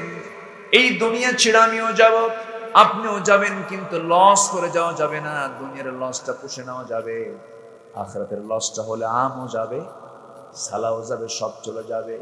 এই জন্য আমার আপনার দায়িত্ব হলো আখিরাত কখনো নষ্ট করা যাবে না। আল্লাহ এই জন্য বান্দাকে সতর্ক করে বলছেন, ইয়া আইয়ুহাল্লাযীনা আমানু লা তুলহিকুম আমওয়ালুকুম ওয়ালা আওলাদুকুম আন যিকরিল্লাহ ওয়া মান ইয়াফআল যালিকা ফাউলাইকা হুমুল খাসিরুন। জোরে বলুন আল্লাহু আকবার। আমি কি আলোচনা চালিয়ে যাব? দুই একজন করে একটু ওঠার চিন্তা করতেছেন মনে হয় নাকি? মেহেরবানি যেন আর না বলতে হয়। শেষ কাজ হবে দোয়া করা। শেষ কাজ কি হবে? দোয়া করা। কেউ যাবেন না। কোনো ছাত্র যদি 40 মিনিট ক্লাসের টাইম, যদি 35 মিনিটে যদি স্যারকে না বলে ক্লাস থেকে বের হয়ে যায়, বলেন তো ওই ছাত্রকে কেউ কি বলেন তো মানে ভালো ছাত্র বলবে? বলেন তো ভালো ছাত্র কিন্তু বলবে। এখানে যারা বসে আছে আমরা সবাই কিসের ছাত্র বলেন? তাহলে পৃথিবীতে সবচেয়ে শ্রেষ্ঠ ছাত্র কিসের ছাত্র? কোরআনের ছাত্র। কোরআনের ছাত্রকে আদব দেখাবে না বেয়াদবি দেখাবে? যদি আমার তেমন কোনো ইলম কালাম নেই, আমাকে পড়াতে পারবেন এমন কিছু ওস্তাদ এখানে আছেন, এমন আলেম ওলামা এখানে আছেন, কিন্তু আমাকে যেহেতু এখানে বসানো হয়েছে, শিক্ষকের চেয়ারে যেহেতু বসানো হয়েছে, অবশ্যই এখানে কিছু শৃঙ্খলা রক্ষার দায়িত্ব একজনের না সবার? একজনের না সবার? সবার। আপনার দায়িত্ব হচ্ছে শেষ পর্যন্ত এই মাহফিলকে সফল করার জন্য আপনার থেকে যাওয়া। জোরে বলি ইনশাআল্লাহ। আমি আর উত্তম ভাষায় আর বলার আমি ভাষা পাচ্ছি না, একটু কান লাগান তো। আল্লাহ তাআলা উল্লেখিত আয়াতে ইমানদারকে ডাক দিচ্ছেন। কাকে ডাক দিচ্ছেন বলেন তো? ইমানদারকে। ইমানদারকে ডাক দিয়ে বলছেন, ইমানদাররা শোনো, লা তুলহিকুম, নিজেকে তুমি ধ্বংসের দিকে ঠেলে দিও না, আমওয়ালুকুম ওয়ালা আওলাদুকুম আন যিকরিল্লাহ, তোমার মালামাল, তোমার সম্পদ, তোমার সন্তান সন্ততি যেন তোমাকে আল্লাহর জিকির থেকে যেন তোমাকে গাফেল না রাখে, দূরে না রাখে, ধ্বংসের দিকে যেন তোমাকে না নিয়ে যায়। ইমানদাররা শোনো, এই কথাটা অত্যন্ত গুরুত্বপূর্ণ, সহকারে মনোযোগ সহকারে শোনো ইমানদারেরা। আমার বন্ধুগণ, এই যে কোটি কোটি টাকা বান্দার সম্পদগুলো মেরে লুটপাট করতেছে, এই পর্যন্ত 21 লক্ষ কোটি টাকা একটা জাতীয় পত্রিকার জরিপে দেখেছি, 21 লক্ষ কোটি টাকা দেশ থেকে পাচার করছে কোন পিসাবরা। এই যে আপনি আপনার সন্তানের জন্য, আপনার স্ত্রীর জন্য, আপনার পরিবারের জন্য কোটি কোটি টাকা বান্দার হকগুলো নষ্ট করে মেরে খেয়া দেশ থেকে পাচার করছেন। আল্লাহ বলছেন, বান্দারে সন্তান সন্ততির জন্য, তোমার সম্পদ, তোমার সন্তান সন্ততির জন্য তোমার আল্লাহর জিকির থেকে তোমাকে গাফেল না রাখে। অর্থাৎ তোমার সম্পদ, তোমার সন্তান, এগুলো আমি তোমাকে নিয়ামত স্বরূপ দিয়েছি, কিন্তু এটাকে কখনো হারাম পন্থায় কোনো কিছু করা যাবে? আসতে বলবেন না যাবে। কোরআনে কোথাও বলা নাই তুমি গরিব হয়ে যাও, কোরআনে কোনো কথাও বলা নাই যে ধনীর কোনো দাম নাই, ধনী হওয়া যাবে না। তাই যদি হতো, এই দুনিয়াতে 10 জন সাহাবী জান্নাতের সংবাদ পেয়েছেন। কয়জন বলেন? 10 জন সাহাবীর মধ্যে কয়েকজন সাহাবী খুব ধনী মানুষ ছিলেন। আবু বকর গরিব না ধনী? আসতে বলবেন না গরিব না ধনী? ধনী মানুষ ছিলেন। ওসমান জিন্নুরাইন আমার নবীর 2 মেয়ের জামাই, গরিব না ধনী? 7,000 কোটি টাকার মালিক ছিলেন তিনি। 7,000 কোটি টাকার মালিক তিনি ছিলেন। আব্দুর রহমান ইবনে আউফ মিলিয়নার ছিলেন, মিলিয়ন মিলিয়ন টাকার মালিক তিনি ছিলেন, সম্পদের মালিক তিনি ছিলেন। জান্নাত পেতে তাদের কোনো সম্পদ বাধা হয়নি, কারণ সম্পদ কামাই করেছেন, খরচ করেছেন কার পথে? আসতে বলবেন না কার পথে? ওসমান রাদিয়াল্লাহু আনহু একদিন তার শ্বশুরের কাছে, অর্থাৎ আমার নবীর কাছে এসে বলছেন, ওসমান জিন্নুরাইন বলছেন, ইয়া রাসূলুল্লাহ, আপনি আমার জন্য একটু দোয়া করুন। কি দোয়া বলো তো ওসমান? হুজুর আপনি আমার জন্য দোয়া করেন, আমার জন্য সম্পদ কমে। আমি আমার জীবনে আমি এরকম কোনো লোক পাইনি। দোয়া তো বহু চাই, কিন্তু এরকম তো লোক পাইনি যে হুজুর আপনি আমার জন্য একটু দোয়া করেন, সম্পদ যেন আমার কম হয়। এরকম কি দোয়া করে? আসতে পারে এরকম দোয়া কেউ চায়? ওসমান এমন ধনী, রাসূলের কাছে এসে বলছেন, ইয়া রাসূলুল্লাহ, আপনি আমার জন্য দোয়া করেন, আল্লাহ যেন আমার সম্পদ কমায় দেন। আমার নবীজি বললেন, ওসমান শোনো, তোমার জীবন সম্পর্কে আমার একটু জানার দরকার আছে। কি হুজুর আপনি বলেন? রাসূল বলছেন, তুমি যখন উটের পিঠে বসো, উটের পিঠে বসে যখন খাইতে নাও, সেই সময় কেমন করে তুমি খাবারগুলো খাও? সেই সময় তিনি বলছেন, ইয়া রাসূলুল্লাহ, উটের পিঠেও যদি আমি বসে বসে খাইতে নেই, হঠাৎ করে যদি আমার খাবারের জায়গা থেকে যদি একটা দানা যদি খাবার যদি নিচে পড়ে যায়, আমি উটকে বসায়া দিয়ে সেই দানাটা তুলে নিয়ে ধুয়ে সেই দানাটা আবার মুখে আমি উঠায় নেই। সঙ্গে সঙ্গে রাসূল বলছেন, ওসমান তোমার সম্পদ কোনোদিন ফুরাবে না, তোমার সম্পদ কোনোদিন ফুরাবে না। আমার বন্ধুগণ, আমি সম্পদ কামাই কোনো বাধা মনে করছি না, কিন্তু সম্পদ ইনকাম করেছেন কোন জায়গা থেকে, খরচ করছেন কোন পথে, এই জবাব না দেওয়া পর্যন্ত আপনি আসলে এক কদমের সামনে নিতে পারবেন না। বলেছেন মুহাম্মদ সাল্লাল্লাহু আলাইহি ওয়াসাল্লাম। এই জন্য আমার বন্ধুগণ, আল্লাহ তাআলা এখানে সন্তানের কথা বলেছেন, সম্পদের কথা বলেছেন। সম্পদ এবং সন্তান যেন তোমার আল্লাহর জিকিরের কোন অন্তরায় না হয়ে যায়, হারাম কোন পন্থার দিকে যেন তোমাকে না নিয়ে যায়। এখানে জিকির মানে অনেকে হয়তো বুঝতে পারি আল্লাহ আল্লাহ জিকির করলে জিকির হয়ে যায় না। জিকির এমন একটা পরিভাষার নাম, জন্ম থেকে মৃত্যু পর্যন্ত সব জায়গায় জিকির আছে না নাই? আসতে বলবেন না আছে না নাই? আপনি মুদিখানার দোকানদার, সেখানেও জিকির আছে না নাই? আপনি মুদিখানার দোকানদার, 2 কেজি চাউল ক্রেতা আপনার কাছে কিনতে এসেছে, 2 কেজি চাল আপনি যখন মাপতে গেছেন, আপনি এখানে একটু গ্রামার খাটাইছেন, 50 গ্রাম করে কম দিলেন, মোটে 100 গ্রাম কম হলো 2 কেজিতে। 2 কেজিতে আপনার 100 গ্রাম কম দিয়া অথবা 50 গ্রাম কম দিয়া চালাকের আশ্রয় গ্রহণ করে আপনি দিয়ে দিলেন। এই জায়গায় আপনি বান্দার হক নষ্ট করে ফেলেছেন এবং জিকির করেন নাই। কার জিকির হয় নাই? আল্লাহর জিকির করলে কি সে বান্দাকে ওজনে কম দিতে পারতো নাকি? আসতে বলবেন না পারতো নাকি? পারতো না। আমার বন্ধুগণ, ওজন ঠিক রাখা জিকির, বান্দার হক আদায় করা এটা জিকির। আমার বন্ধুগণ, আজকে মানুষকে ঠকায়, মানুষ থেকে দূরেই থাকলে এমনকি নিজের ভাই নিজের বোনের সম্পদ দিতে নিয়ে ঠকায়। আসতে বলবেন না আছে না নাই? আপন নিজের মার পেট, যে পেট থেকে সে জন্ম নিয়েছে, সেই পেট থেকে তার বোন জন্ম নিয়েছে, নিজের আপন বোনকে সম্পত্তি বুঝায় দিতে খালি তাল বাহানা করে। এটা তো মনে হয় শিবগঞ্জে নাই। আছে আছে, এটা আছে। 10 বছর আগে বাপ মারা গেছে, 10 বছর পার হয়ে গেল, বুঝায় দেয় না। বোনের অংশে ধান লাগায় খায়, হালাল না হারাম? আসতে বলবেন না হালাল না হারাম? বোনকে সম্পদ বুঝায় দেয়। মুখ ফুটিয়ে একসময় বলে ফেলে, ভাই 10 বছর হয়ে গেল, সম্পদ কি বুঝায় দিবে না? ভাইয়ের চেহারার দিকে তাকালে মনে হয় শয়তান তাকায় আছে। এরকম আছে না নাই বলেন? মুখে হাসিও নাই, মানে মেজাজ, রুক্ষ মেজাজ, যেন চায় যেন বোন কত বড় ভুল করে ফেলছে। আমার এই আওয়াজ শুনে আমার মায়েরা একটু খুশি হচ্ছেন, হুজুর ভালো করে বলুন, ভাই কিছু বসে আছে। সম্মানিত ভাইয়েরা, সম্মানিত বন্ধুগণ, বোনকে বোনের অংশ বুঝিয়ে দেন। নচেত আপনি কারোর সম্পত্তি আপনি জবরদখল করে রেখেছেন, যদি 1 বিঘত পরিমাণ হয়, যদি কেউ কারোর সম্পত্তি 1 বিঘত পরিমাণও যদি জবরদখল করে, 7 তবক আসমান জমিন তার ঘাড়ের উপরে আল্লাহ তাআলা চাপায় দিবেন কিয়ামতের দিন। যেরকম নাউজুবিল্লাহ। বোন অংশ নিতে আসে, বোনকে অংশ দেবে না, এই জন্য বহু তাল বাহানা করে। এশিয়ার মিষ্টি আনে, আকবরিয়ার দই আনে, বাজার টাজার করে পাম্পকে আপনি দিয়ে যাচ্ছেন, পরিবারকে দিয়ে যাচ্ছেন। এই সমস্ত অন্যায় কাজ করার জন্য আপনার সন্তানের কিছুই হবে না। সন্তানকে আপনি দিয়ে গেলে হারাম কামাই করে আপনার বড় বিপদ হয়ে গেল, আপনি যাবেন জাহান্নামে, সম্পদ ভোগ করবে আপনার সন্তান। লাভ কি? লাভ আছে? কোনো লাভ নাই। নিজের জীবনকে নষ্ট করা যাবে না, নিজের জীবনকে ধ্বংস করা যাবে না আমার বন্ধুগণ।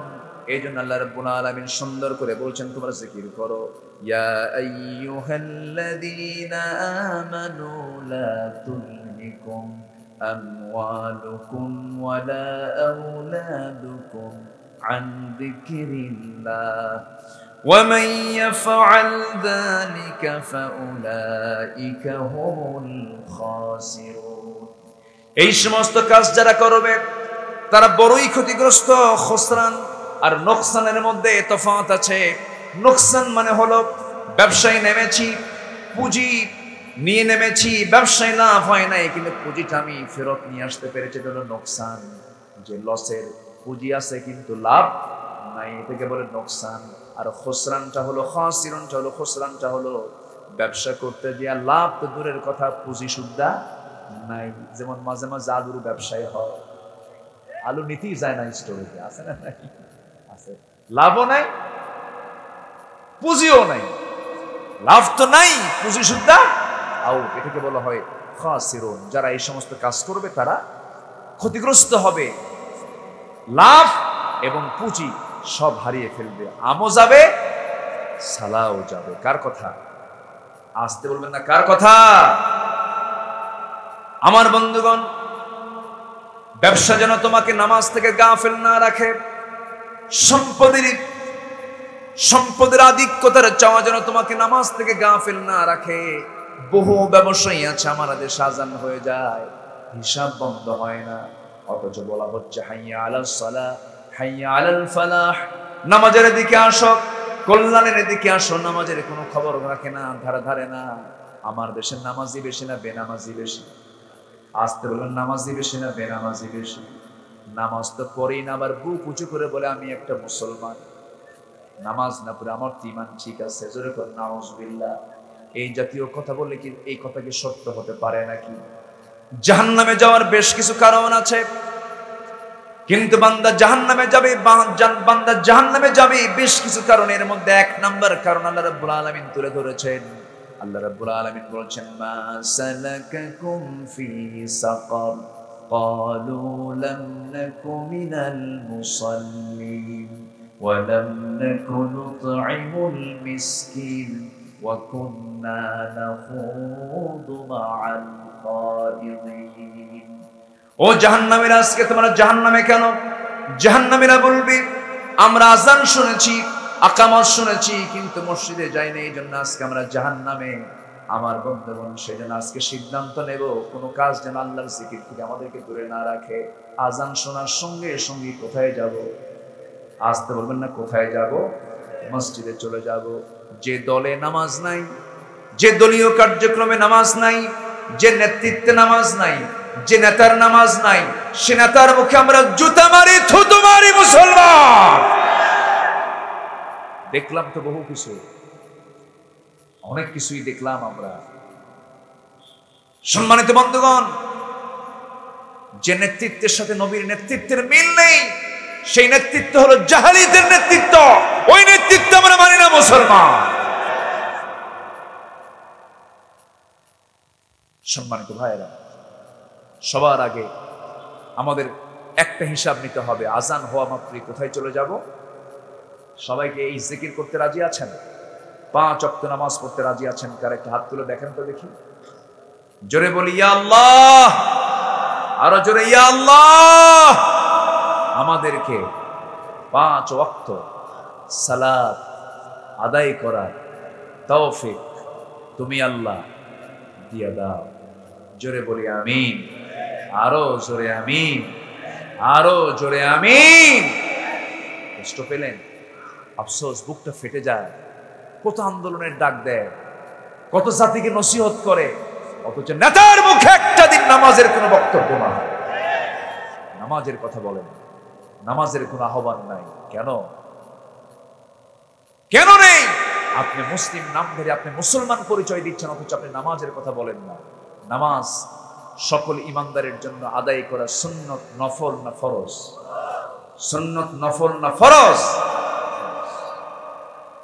সমাজ থেকে সমস্ত ক্রাইম দূর হয়ে যাবে, সমস্ত দুর্নীতি বন্ধ হয়ে যাবে, সমস্ত হারাম বন্ধ হয়ে যাবে। আল্লাহ তাআলা নিজেই শর্ত জড়িয়ে দিয়েছেন, বান্দা শোনো, যদি তোমরা সমাজের মধ্যে 4টা বিধান জারি করে দাও, আল্লাহ নিজেই বলছেন আল্লাযীনা ইম্মাক্কান্নাহুম ফিল আরদি আকামুস সালাহ ওয়া আতাউস যাকাতা ওয়া আমারু বিল মা'রুফি ওয়া নাহাউ আনিল মুনকার ওয়ালিল্লাহি আকিবাতুল উমুর। জোরে বলুন আল্লাহু আকবার।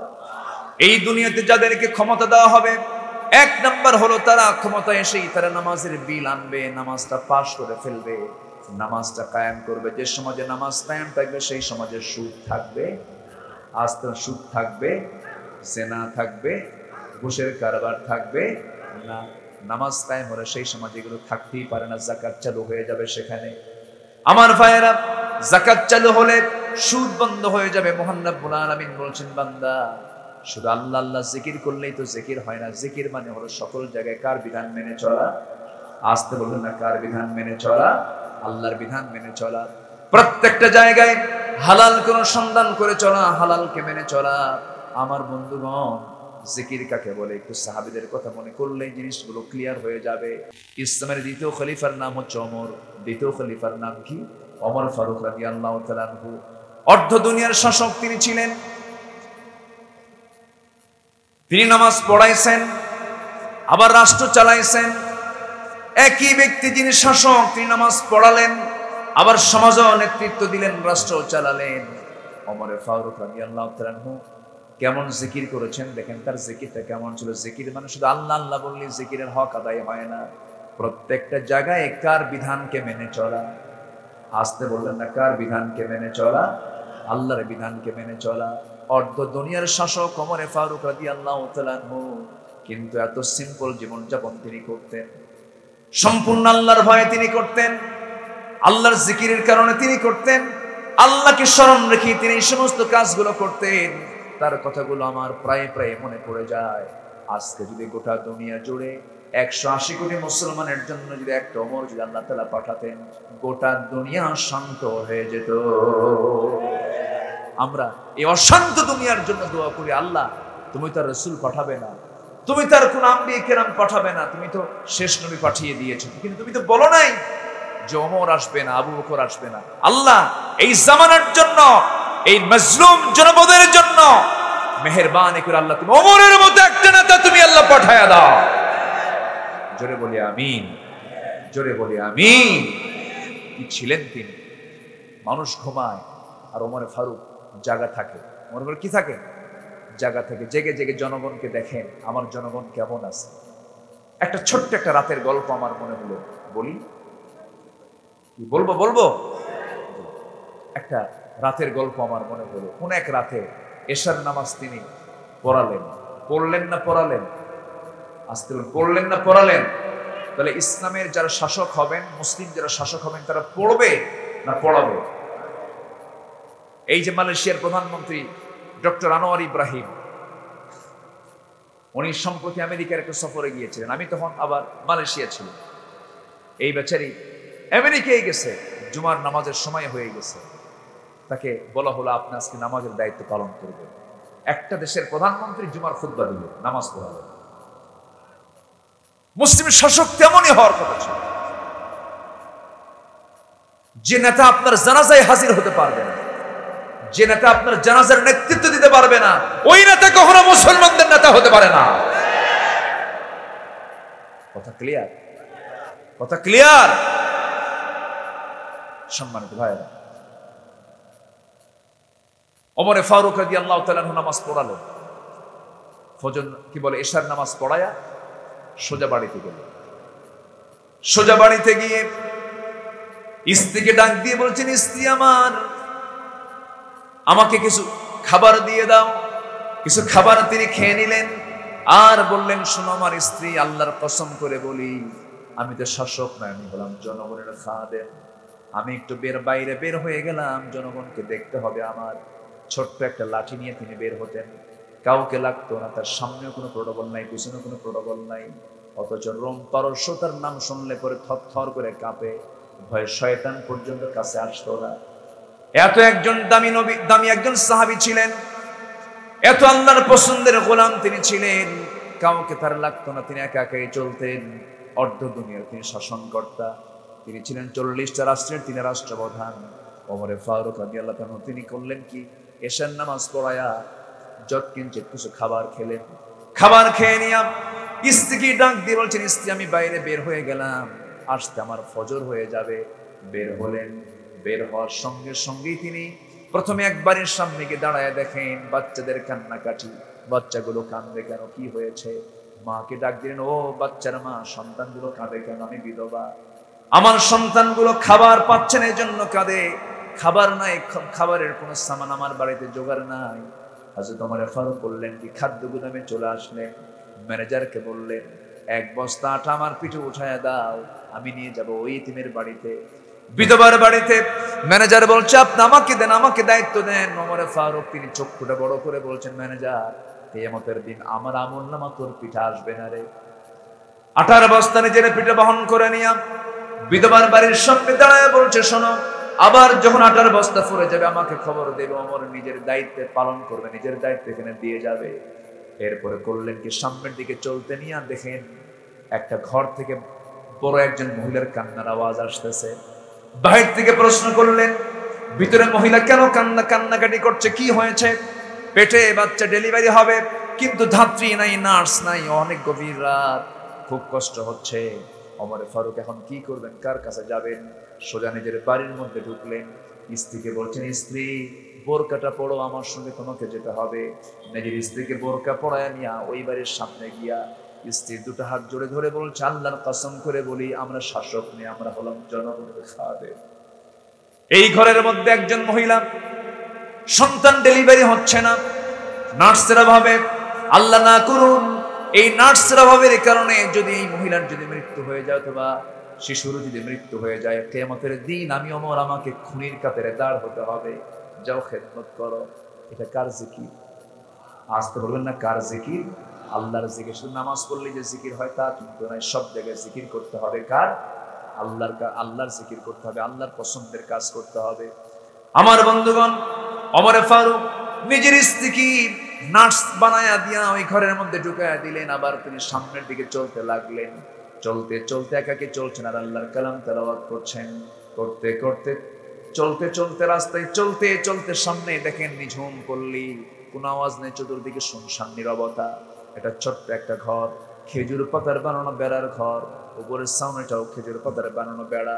এমন একটা ছোট্ট ঘরের কুটির ঘর থেকে গুনগুন গুনগুন করে চিকন সুরে এক মহিলার গানের আওয়াজ যখন তার কানে চলে আসতেছিল, ওমর ফারুক রাদিয়াল্লাহু আনহু মনে মনে চিন্তা করলেন, ইসলামী জনপদ, ইসলামী রাষ্ট্র, অথচ এমন একটা জনপদে একজন মহিলা এত গভীর রাতে তাহাজ্জুদ নামাজ না পড়ে, কোরআন তেলাওয়াত না করে বিরহের গান, পুরুষকে পাওয়ার জন্য গুনগুন করে গান গাচ্ছে। এমন বিরহের গান কে গায়? তিনি রেগে গেলেন, খেপে গেলেন, দরজায় এসে নক করলেন। দরজায় নক করে বলছেন, কি ঘরের মধ্যে তুমি গান গাচ্ছ, এত বড় সাহস? আল্লাহর কালাম তেলাওয়াত করতে পারো না, নামাজ পড়তে পারো না, বারবার ধমক দিয়ে দরজা খুলতে বলেন, কিন্তু মহিলা দরজা খুলে না। অনেক গভীর রাত, ওমর ফারুক করলেন কিনা, এই মহিলাকে অবশ্যই আসামিকে খুঁজে বের করতে হবে। পিছন দিকে চলে গেলেন, খেজুর পাতার বানানো বেড়াটা আস্তে করে টান মারলেন, ভিতরে ঢুকে পড়লেন। ভিতরে ঢুকে পড়ি সঙ্গে সঙ্গে ওই মহিলাকে লক্ষ্য করে বলছেন, মহিলা শোনো, তুমি এই গভীর রাত্রিতে আল্লাহর কালাম তেলাওয়াত না করে জায়গায় তুমি গুনগুন করে গান গাচ্ছ কেন? তুমি কি জানো না এটি ইসলামী জনপদ? মহিলা করে ফেলে ওমর ফারুককে চিনতে পারে নাই। মহিলাও কম না, মহিলা বলছে, হে যুবক, তুমি আমাকে নসিহত করতে আসছো, এখন রাত কতটা বাজে, অনেক গভীর রাত, এই সময় তুমি আমাকে নসিহত করতে আসছো? আমি গান গাইছি, এটা আমার একটা বড় অপরাধ হতে পারে, কিন্তু আমার সামনে তুমি দাঁড়িয়ে দাঁড়িয়ে একটা নয়, দুইটা নয়, তিনটা নয়, চারটা বড় বড় ভুল তুমি করে ফেলেছো। ওমর ফারুক বলছেন, কি কি ভুল করলাম তুমি আমাকে বলো। নাম্বার 1, আপনি আমার ঘরে ঢুকবেন, আপনি কোনো মতে পেয়েছেন নাকি না? সালাম দিয়েছেন নাকি না? লা তাদখুলু বুয়ুতান গায়রা বুয়ুতিকুম হাত্তা তাস্তানিসু ওয়া তুসাল্লিমু আলা আহলিহা। সালাম দিলেন না, অনুমতি না নিয়া ঘরের মধ্যে ঢুকলেন। এই 2টা। নাম্বার 3 হলো, আপনি আমার বেড়াটা ভেঙে ফেলছেন, আমার সম্পদের ক্ষয়ক্ষতি হয়ে গেছে, বান্দার হক নষ্ট করেছেন। নাম্বার 4 হলো, আপনি একজন পরপুরুষ, আমি একজন পরনারী, আমি হলাম গায়রে মাহরাম, আপনি একজন গায়রে মাহরাম। আমার সামনে আপনি দাঁড়ালেন, যদি আমি মাথায় কাপড় দিয়ে ঢেকে ঢুকে আছি, কিন্তু একটু হলো আমার পর্দার খেলাফ হয়েছে। এই 4টি ভুল আপনি করেছেন, এই 4টি ভুলের কারণে আমি আপনাকে মাফ করবো না। ওমর ফারুক বলছেন, কি করবা বলো। এবার ওমরের সামনেই এই মহিলা বলতেছে, আগামীকাল সকালবেলা যদি হয়, আমি তোমার বিরুদ্ধে ওমরের আদালতে গিয়া মানহানির মামলা দেব। কার সামনে কয়? কার সামনে বলতেছে? ওমরের সামনে বলছে। কি জবাব দিতে দেখেন। ওমর ফারুক রাদিয়াল্লাহু তাআলা সম্পূর্ণ চুপ মেরে গেলেন, কিচ্ছু বললেন না, নিজের পরিচয়টাকে তিনি গোপন করলেন। এবারে বলছেন, মহিলা শোনো, মামলা যে আদালতে দিতে যাবে, ওমরের আদালতে, আমার জানা মতে, আমি ওমরকে যতটুকু চিনি জানি, ওমর লোকটা পুরোটা সুতের না। আচ্ছা বলেন তো, নিজের কথা কি নিজে ভালো পাওয়া যায়? নিজে ভালো বলা যায়? এই কথা বলা মাত্রই মহিলার চক্ষু বড় হয়ে গেছে। মহিলা খেপে গিয়ে রেগে গিয়ে বলতেছে, দোষ করেছে এ পর্যন্ত 4টা, আরেকটা যোগ হলো। তুমি এমন শাসকের বিরুদ্ধে কথা বলো যে শাসকটা হলো সবচেয়ে ন্যায়বান শাসক। এই আকাশের নিচে, এই গোটা পৃথিবীতে তার চাইতে ন্যায়পরায়ণ শাসক আর নাই, যার ব্যাপারে আল্লাহ রাসূল জান্নাতি বলে ঘোষণা করেছেন। তুমি তার বিরুদ্ধে কথা কও, তোমারে ছাড়বো না। ওমর ফারুক চোখের পানি ফেলতে ফেলতে আল্লাহর দরবারে দোয়া করছেন, আল্লাহ, এই বান্দির তুমি দোয়াটা তুমি আল্লাহ কবুল করে নাও। তারা সার্টিফিকেট নিয়েছেন, নাম প্রকাশ করে না, নাম গোপন করে। বলেন বলেন বলেন বলেন, আমি ভালো না খারাপ? প্রকাশ করে না গোপন করে? গোপন করে, প্রকাশ করে নয়। আপনি জনগণের কাছে কতটুকু জনপ্রিয়, আড়ালে তালাশ করুন, আড়ালে খুঁজুন। মানুষের মনের জগতের সম্রাট হন, জোর করে সম্রাট হওয়ার মধ্যে কোনো সফলতা নাই। মানুষের মন, হৃদয় রাজ্য জয় করুন, হৃদয় রাজ্যের রাজা হন। জোরপূর্বক রাজা হওয়ার ভিতরে কোনো কল্যাণ। কষ্ট পাচ্ছেন? আলোচনা চালাই, যাবেন? চলে যাবেন? আর একটু সময়, আর একটু। উনি চলে যেতে চাচ্ছেন, আগে বিদায় নিয়েছেন। আমি অনেকে রুখসত দিয়েছি অনেক আগে, কিন্তু এই একটা লোক যদি সাথে না থাকে, কত হলো? বিশাল বডি তো, আমার তো কয়েকশোটা গোস্ত। আলহামদুলিল্লাহ, ফাইন করে তিনি কিছু কথা বলেছেন, কি সুন্দর মিল মিল করে কথা বলেছেন। ঠকসি তো কয়েকবার, হতে পারেন চেয়ারম্যান কি জানি কি বললেন না উনি, খুব মজার মানুষ। এটা মনে হলো যে খুব মজার মানুষ। আল্লাহ তুমি তাকে দ্বীনের জন্য কবুল করে নাও, কোরআনের জন্য কবুল করে নাও, ওমরের ভূমিকা পালন করার তৌফিক দাও। যারা বলে আমিন। সম্মানিত ভাইরা, যে ওমর রাসূলকে মারতে যায়, সে ওমর খলিফা, সেকেন্ড খলিফা হয়ে গেছে। আল্লাহু আকবার। হযরত ওমর ফারুক খুব মেজাজি মানুষ ছিল। ওমর ফারুক বললেন, আচ্ছা ভালো কথা, তুমি বিচার দাও, মামলা দাও, আদালতে যাও, সমস্যা নাই, তুমি গুনগুন করে গান গাও কেন? কি কথা কি বুঝতেছেন? তুমি গান গাইছো কেন? ব্যাপারটা কি? এবার মহিলা বলতেছে, শোনেন, আজ থেকে 4 মাস আগে আমার সাথে আমার স্বামীর বিয়ে হয়। মাত্র 3 দিন 3 রাত আমি তাকে কাছে পেয়েছিলাম। এই 3 দিন 3 রাত আমি তার কাছে সান্নিধ্যে ছিলাম। হঠাৎ করে এই জনপদের খলিফা ওমর ফারুকের লোকজনের আমার স্বামীকে নিয়ে চলে গেল। সীমান্ত প্রহরাই নিয়োগ দিয়া দিল। আজকে 4 মাস গত হতে চলে, আমার স্বামীর কোনো খবর আমার কানে আসে নাই। রাত 12টা বাজে, ঘুমটা ভেঙে গেছে, চোখে আর ঘুম আসে না। আমার বৈধ স্বামীর প্রেম আমার ভিতরে জেগে উঠছে। আমার স্বামীকে পাওয়ার জন্য আমি এই গভীর রাত্রিতে গুনগুন করে বিরহের গান গাচ্ছি। ওমর ফারুক মনে মনে চিন্তা করে ভাবতেছেন, দোষ তো আরেকটা যোগ হলো। কথা বুঝলেন না? দোষ আরেকটা যোগ হয়ে গেছে। এই সাইয়েদনা ওমর ফারুক বলেছেন, ফোরাতের তীরে, ফোরাত নদীর তীরে একটা কুকুর যদি অনাহারে মারা যায়, ইরাকের রাস্তা খারাপের কারণে ওই ভাঙ্গা গর্তের মধ্যে একটা উটের পা পড়ে যাওয়াতে যদি উটের পা ভেঙে যায়, উটের পা কেন ভাঙলো? আর ফোরাত নদীর তীরে একটা কুকুর কেন অনাহারে মারা গেল? এই কুকুরের জন্য, ওই উটের পা ভাঙ্গার জন্য আল্লাহ তাআলার কাছে আমাকে আসামির কাঠ গড়ায় দাঁড়াতে হবে। কি চিন্তা তারা লালন করেছেন, সেজদায় পড়ে পড়ে কেঁদেছেন, কি সূক্ষ্ম হিসাব তারা করেছেন। অর্থ দুনিয়ার শাসক, তিনি একটা বোতল তিনি কি বলে মধুর বোতল নিয়ে এসেছেন, 1 বোতল মধু তিনি নিয়ে এসেছেন। স্ত্রীকে সে বলছেন, স্ত্রী এই মধুর বোতলে মধু আছে, মধুটা সুন্দর করে সমান ভাগে ভাগ করে প্রতিবেশীর মাঝে ভাগ করে দাও, কোনো ক্রমেই যেন কম বেশি না হয়, সমান সমান ভাগে যেন সবাই পেয়ে যায়। স্ত্রী হাতে মধুর বোতল দেওয়ার কিছুক্ষণ পরে বলছে, স্ত্রী আমি তোমাকে ভাগ করতে দেব না, এই মধু বোতল, এই মধু ভাগ করার দায়িত্ব আমি অন্যজনকে দেব।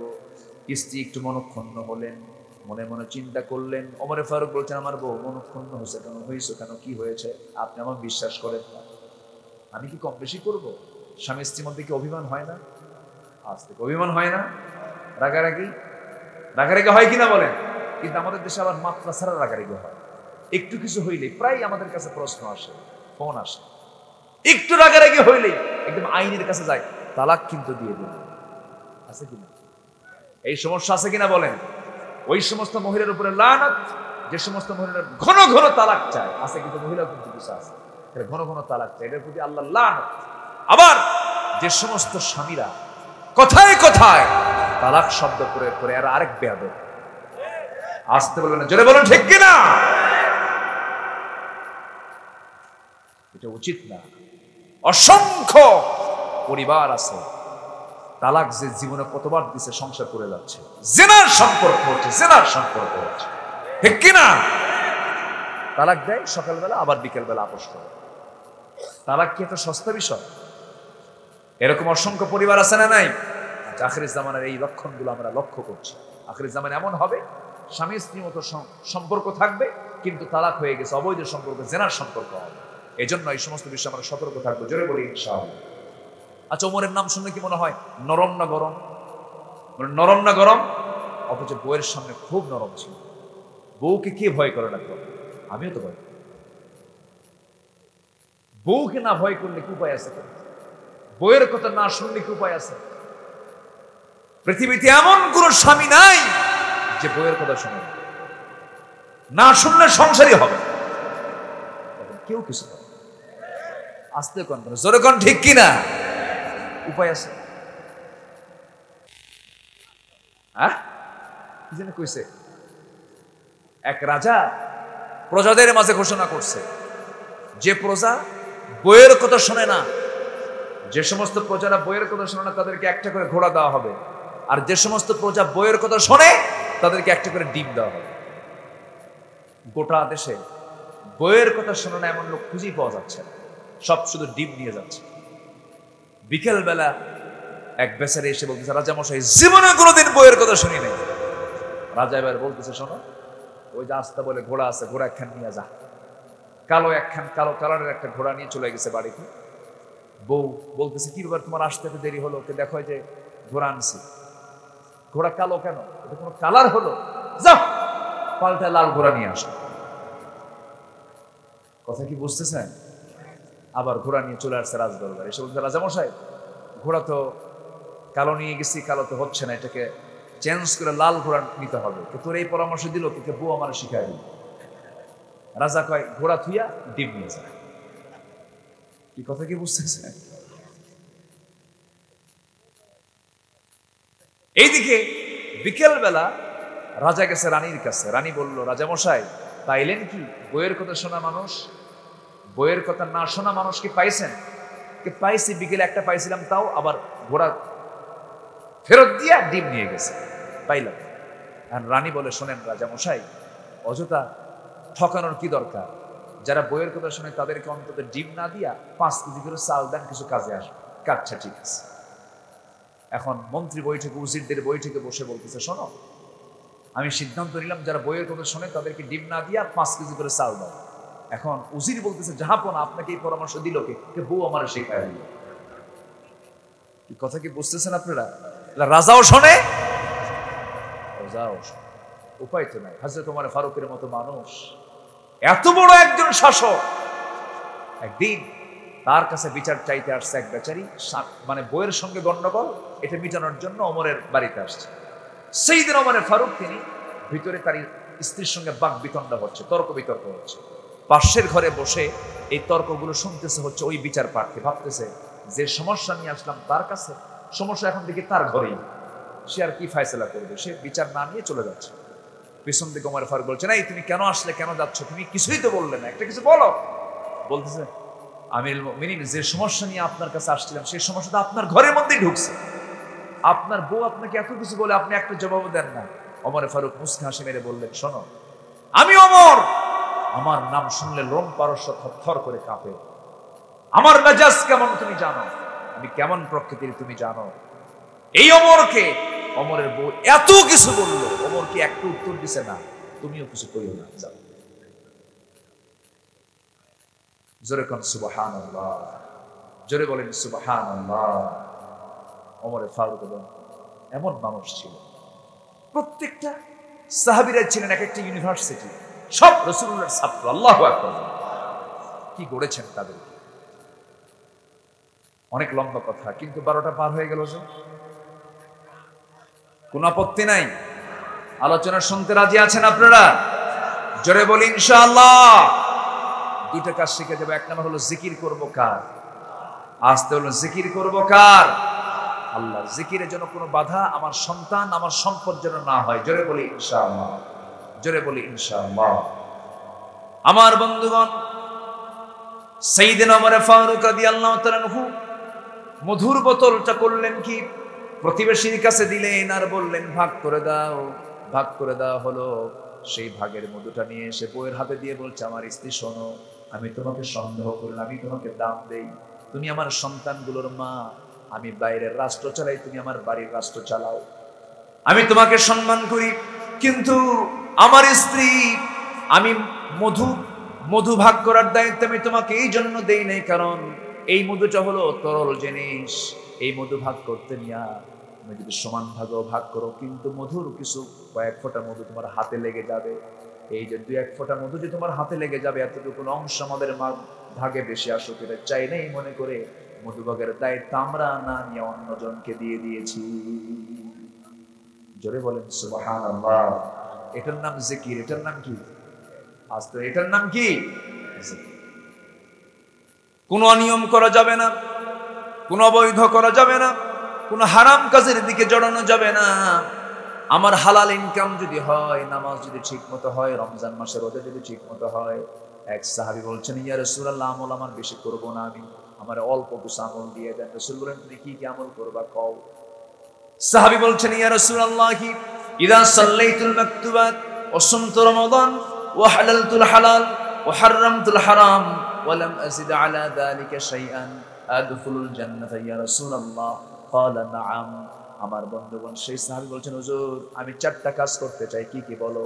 5 ওয়াক্ত নামাজ, রমজান মাসের রোজা, হালালকে হালাল জেনে হালাল জীবন গ্রহণ করব, হারামকে হারাম জেনে হারাম জীবনকে বর্জন করব। আদখুলুল জান্নাহ ইয়া রাসূলুল্লাহ, আমি কি জান্নাত পাবো নাকি? আমি কি জান্নাতে যাব নাকি? রাসূল মুস্কি হাসি মেরে বললেন, ও সাহাবী, তুমি নিশ্চিত জান্নাতে চলে যাবে। যেরকম সুবহানাল্লাহ। জান্নাতে যাওয়ার জন্য তো বেশি কিছু লাগবে না, শুধু হারামকে শুধু না বলেন, হালালকে হা বলেন, আল্লাহ তাআলার জান্নাত আমার আপনার জন্য অপেক্ষা করবে। জোরে বলে সুবহানাল্লাহ। সবাইকে 5 ওয়াক্ত নামাজ পড়তে রাজি আছি তো? একা না জামাতে? বুঝে না বুঝে? সময় না অসময়ে? আস্তে আস্তে না তাড়াতাড়ি? আস্তে আস্তে, বুঝে শুনে পড়তে হবে। ওই হিন্দু লোকের মতো বুঝলে হবে না। চিন্তা করতেছে কি করি, রাত তো হয়ে যাচ্ছে, মনে হয় আপনারা বিরক্ত হচ্ছেন কিনা। বলি আলহামদুলিল্লাহ, এত সুন্দর মানুষ হয়, সব পিন পতন নীরব হয়ে বসে আছেন। বলি আলহামদুলিল্লাহ। আংশিক কিছু লোক তো যাবেই, এখানে 20 মাইল 30 মাইল দূর থেকেও মাহফিল এসেছেন, অনেক দূর থেকে মাহফিল এসেছেন, আমি শুনেছি অনেক দূর থেকে এসেছেন। তো অনেক রাতও হয়েছে, আমি আসতে একটু বিলম্ব হয়েছে আমার। এরপরেও যে আয়াতটা গুলো ধরেছি, আমাকে শেষ করার কিছু সুযোগ দিবেন না আপনারা? সুযোগ দেন, আমি একটু কথাগুলো শেষ করার চেষ্টা করছি। জোরে বলি ইনশাআল্লাহ, আর জোরে বলি ইনশাআল্লাহ। নামাজ ও জিকির। নামাজ কি? জিকির। আজান হলেই কোথায় যাব? নামাজটা পড়বো। বুঝে না, না বুঝে? বুঝে। এক বেচারি হিন্দু মানুষ প্রত্যেকদিন মসজিদের সামনে দিয়ে যায়, ইমাম সাহেব রুকু থেকে ওঠার সময় বলে সামি আল্লাহু লিমান হামিদা। হিন্দু লোকের চিন্তা হলো যে এই লোকটা বারবার শুধু হামিদা হামিদা করে, হামিদার নামে এত দোয়া পড়ে কেন? হামিদা মেয়েটা কার মেয়ে? এটা হলো হিন্দুর চিন্তা। একজন নামাজি কি সুদ খেতে পারে? সুদ খেতে পারে? একজন নামাজি কি বইয়ের ছবি ফেসবুকে পোস্ট করতে পারে? বলেন বলেন বলেন।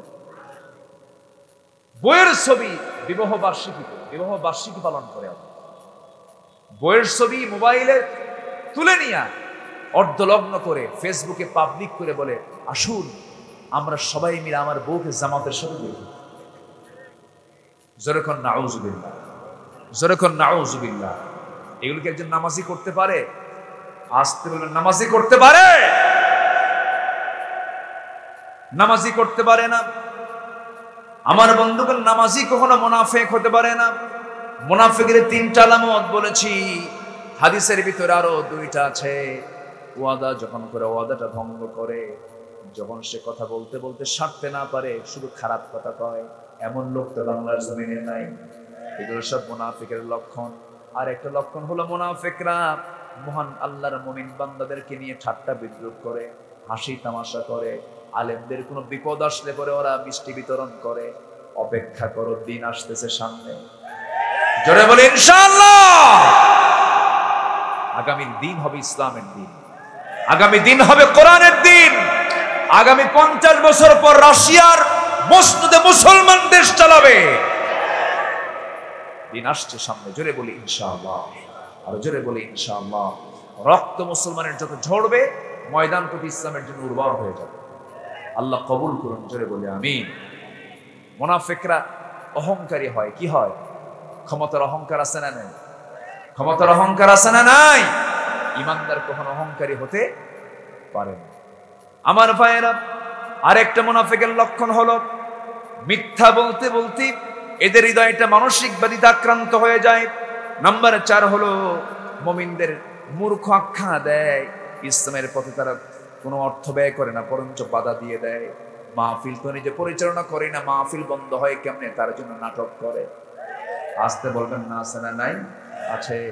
এরপরে হলো পবিত্র কোরআন আয়াত সমূহকে ঠাট্টা বিদ্রুপ করে, আয়াত নিয়ে বাজে বাজে কথা বলে, অন্যের সম্পদ লুণ্ঠন করে। অন্যের সম্পদ মেরে খাওয়া লোক তো আমার দেশে নাই। আসতে বলবেন না, আছে না নাই? এগুলো মুনাফিকের লক্ষণ।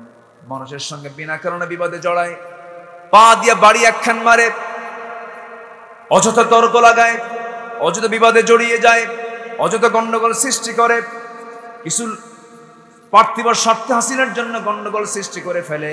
এগুলো মুনাফিকের লক্ষণ। এরপরে কাফিরদের সঙ্গে সখ্যতা রাখে। কাফের মুশরিকদের সঙ্গে সখ্যতা রাখতে মানা করেছেন কে? ইমানদারদের বন্ধু কখনো ইহুদি খ্রিস্টান হতে পারে?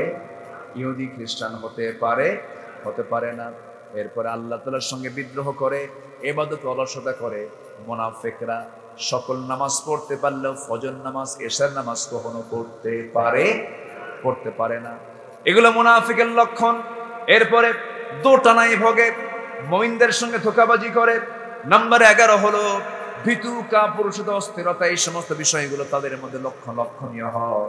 কিন্তু ইমানদার হাজারো বিপদে পড়লো, সে বলে ফেলে কি, আল্লাযীনা ইযা আসাবাতুহুম মুসিবাতুন ক্বালু ইন্না লিল্লাহি ওয়া ইন্না ইলাইহি রাজিউন।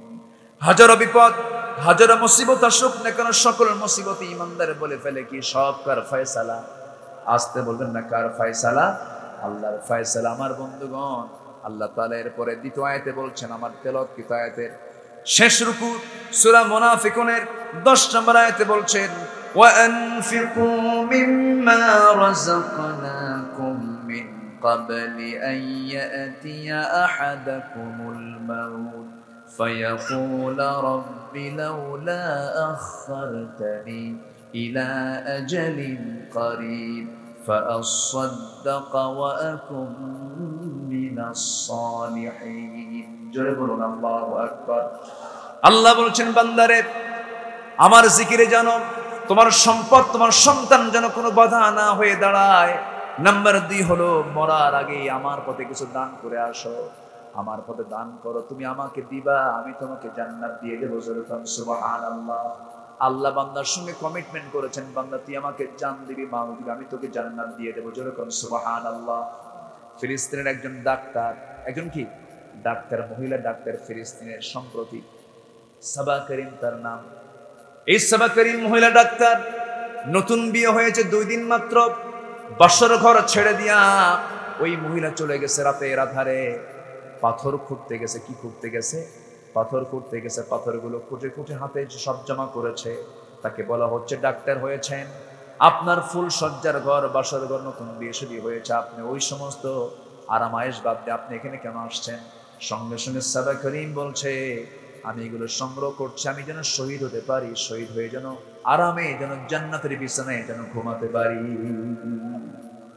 আমার বন্ধুগণ, জান এবং মাল দেওয়ার তামান্না যে হৃদয়ে লালন হবে না, সেই হৃদয় হলো মুনাফিকের হৃদয়। কিসের হৃদয় বলেন? আজকে তো আমার সাবজেক্ট কি সময় অল্প বেশি যেটাই হোক বোঝার চেষ্টা করেছেন। মুনাফিকের সেই আলামতের মধ্যে একটা অন্যতম আলামত হলো, যার মধ্যে জান মাল দেওয়ার চিন্তা চেতনা কাজ করে না। আমাদের মধ্যে এমন নেতাও আছে, দেখবেন কর্মীদেরকে বলে, যত রক্ত লাগে দেব, প্রয়োজনে লোক পাঠাবো, কিন্তু আমি যাব না। আসতে কোন কেন আছে না? নাই আছে, কিন্তু এমনটা ইসলাম এটা এলাও করে না। ইমানদারের নেতৃত্ব যে নেতা, তিনি সবার সামনে। আমার নবী সাহাবীদেরকে কি পিছনে রেখেছেন না সামনে রেখেছেন? পিছনে রেখেছেন, নবী সামনে থেকেছেন।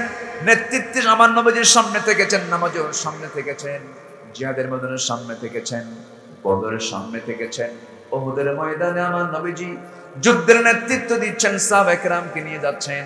মুনাফিকরা সেখান থেকে মুনাফিকি করে বলল, মুহাম্মদ শোনো, ইয়া রাসূলুল্লাহ, কাফেরদের সৈন্য সংখ্যা কত? 3000, আমাদের সৈন্য সংখ্যা কত? 1000। এই অসম যুদ্ধে আমরা যাব না। দেখেন মুনাফিকদের কথাগুলো দেখেন, মুনাফিকরা এরকম করে যুগে যুগে কথা বলেছে। রাসূল বললেন, তোমরা যদি কেউ না যাও, আমি একাই গিয়ে বাতিলদের মোকাবেলা করব। মুনাফিকরা চিহ্নিত হয়ে গেল, মুনাফিকরা আউট হয়ে গেল। আমার নবীজি করলেন কি? সাহাবায়ে কেরাম কিনে বদর উহুদের প্রান্তরে তিনি হাজির হয়ে গেলেন। যুদ্ধ শুরু হয়ে গেছে, মুসলমানদের বিজয় প্রায় নিশ্চিত। সামান্য কিছু সাহাবায়ে কেরামদের মধ্যে ভুল বোঝাবুঝি হয়ে যায়। আমার নবীজিকে তারা টার্গেট করে ফেলল। চতুর্দিক থেকে বৃষ্টির মতো পাথর মারা শুরু হয়ে গেছে। নবীজির মাথা বরাবর পাথর মারা শুরু হয়ে গেছে। নবীজির মাথায় ছিল হেলমেট। সেদিন আমার নবীজির মাথায় টুপিও ছিল না, পাগড়িও ছিল না, ছিল কি? হেলমেট। হেলমেটের চিকন লোহা যখন পাথর এসে মাথায় লেগেছে, হেলমেটের চিকন ফলা নবীজির কপালে বিদ্ধ হয়ে গেছে। আর একটা আঘাত লেগেছে গাল বরাবর, শিরস্থানের চিকন লোহা নবীজির গালের মধ্যে ঢুকে গেছে। লোহার ফলা ঢুকলো গালের ভিতরে, কপালের মধ্যে। এরপর আরেকটা আঘাত যখন নবীজির মুখ বরাবর মারা হলো, নবীজির সামনের সুন্দর দুটো দাঁত ছিল, দাঁত দুটো ভেঙে পড়ে গেল। একই মুখের মধ্যে 3টে ইনজুরি। নবীজি মুখ থুবড়ে জমিনে পড়ে গেছেন। চতুর্দিকে গুজব রটিয়ে দিয়েছে, কুতিলা মুহাম্মদ নিহত হয়ে গেছে। মদিনার আকাশ বাতাসে এই নিউজ চতুর্দিকে ছড়িয়ে গেছে। একজন মহিলা সাহাবী ঘর থেকে তিনি দৌড় মেরে বের হচ্ছেন, উহুদের ময়দানের দিকে রওনা দিয়েছেন। রাসূল দুনিয়া থেকে বিদায় নিয়েছেন। এমন সময় এসে একজন বলছে, ও মহিলা, দৌড়া দৌড়া কোথায় যাও? তুমি কি জানো তোমার প্রাণপ্রিয় কলেজার টুকরা উহুদের ময়দানের সন্তানে শহীদ হয়েছে? কিছুক্ষণ পরে একজন এসে বলে, ও মহিলা, তুমি কার খোঁজে যাচ্ছ? তোমার প্রাণপ্রিয় স্বামী উহুদের যুদ্ধে মারা গেছে, শহীদ হয়ে গেছে। তুমি কার জন্য যাও? তোমার নিজের আপন বড় ভাই এই যুদ্ধে শহীদ হয়ে গেছে। বড় ভাই শহীদ হয়েছে, সন্তান শহীদ হয়েছে, নিজের স্বামী শহীদ হয়ে গেছে। এরপরে তিনি বলছেন, শোনো, আমার সন্তান শহীদ হয়েছে, আমার স্বামী শহীদ হয়েছে, আমার বড় ভাই শহীদ হয়েছে, আমার তেমন কোনো দুঃখ নাই। গোটা দুনিয়ার সমস্ত মানুষ মরে গেল, আমার কোনো দুঃখ নাই, কিন্তু একটা বার জানিয়ে দাও আমার প্রাণের রাসূল বেঁচে আছেন কিনা। জোরে কোন সুবহানাল্লাহ, আরো জোরে বলে সুবহানাল্লাহ। সেই উহুদের ময়দানে আমার নবীজি মুখ থুবড়ে পড়ে আছেন। সাইয়েদনা আবু বকর, সাইয়েদনা আলী রাদিয়াল্লাহু আনহু তন্ন তন্ন করে খুঁজে রাসূলকে খুঁজে বের করলেন। সেদিকে খুঁজে বের করে কোলের মধ্যে করে নিয়ে এক জায়গায় শোয়া দিলেন। মাথার সেই লোহার ফলাটা কে বের করবে? উবাইদ ইবনে জাররাহ রাদিয়াল্লাহু তাআলা আনহু নবীর সেই ফলাটা বের করার জন্য, লোহার ফলাটা কপাল থেকে বের করার জন্য বারবার চেষ্টা করছেন, পারছেন না। আস্তে টান দিলে নবীজির কষ্ট হচ্ছে, তিনি হাত দিয়ে টান না দিয়া দাঁতটা লাগাই দিলেন। দাঁতটা লাগাই দিয়ে এত জোরে টান মারলেন, দাঁতের দিকে খেয়াল না করে নবীজির জন্য কষ্ট না হয় এত জোরে টান মারলেন, সামনের দুটো দাঁত সঙ্গে সঙ্গে ভেঙে গেল। রাসূল বলছেন, উবাইদা রে, তুমি তো আস্তে টান দিলে তোমার দাঁতগুলো ভাঙতো না, কষ্ট হতো না। উবাইদা বলছেন, হুজুর দাঁত কেন, কলিজাটা ছিঁড়ে দেব, বিন্দুর পরিমাণ কোনো কষ্ট হবে না। জোরে কোন সুবহানাল্লাহ, আরো জোরে কোন সুবহানাল্লাহ। ইমানদার নবীর জন্য জীবন দেয়, আর মুনাফিকরা নবী এবং নবীর যারা ওয়ারিস তাদের সঙ্গে দুশমনি করে, ঠিক কিনা? এরকম মুনাফিকের আলামত। আমার ভাইয়েরা, আমার বন্ধুগণ, নবীজি উহুদের ময়দানে হেলমেটের লোহা যখন টান মেরে বের করা হলো, ফিনকি দিয়ে রক্ত বের হয়ে যাচ্ছে, গালের রক্ত বের হয়ে যাচ্ছে। উবাইদ ইবনে জাররাহ রাদিয়াল্লাহু তাআলা তিনি করলেন কি, রাসূলকে না জানায়া অঞ্জলের মধ্যে লোহা, অঞ্জলের মধ্যে সেই রক্তগুলো হাতের মধ্যে নিয়ে তিনি লুকায় লুকায় পান করছেন নবীর দেহের পবিত্র রক্তগুলো। রাসূল বলছেন, ওরে উবাইদা, লুকায় লুকায় কি পান করো হুজুর? আপনার রক্তগুলো আমি জমিনে কোথায় ফেলবো, জায়গা পাচ্ছি না, খেয়ে নিলাম।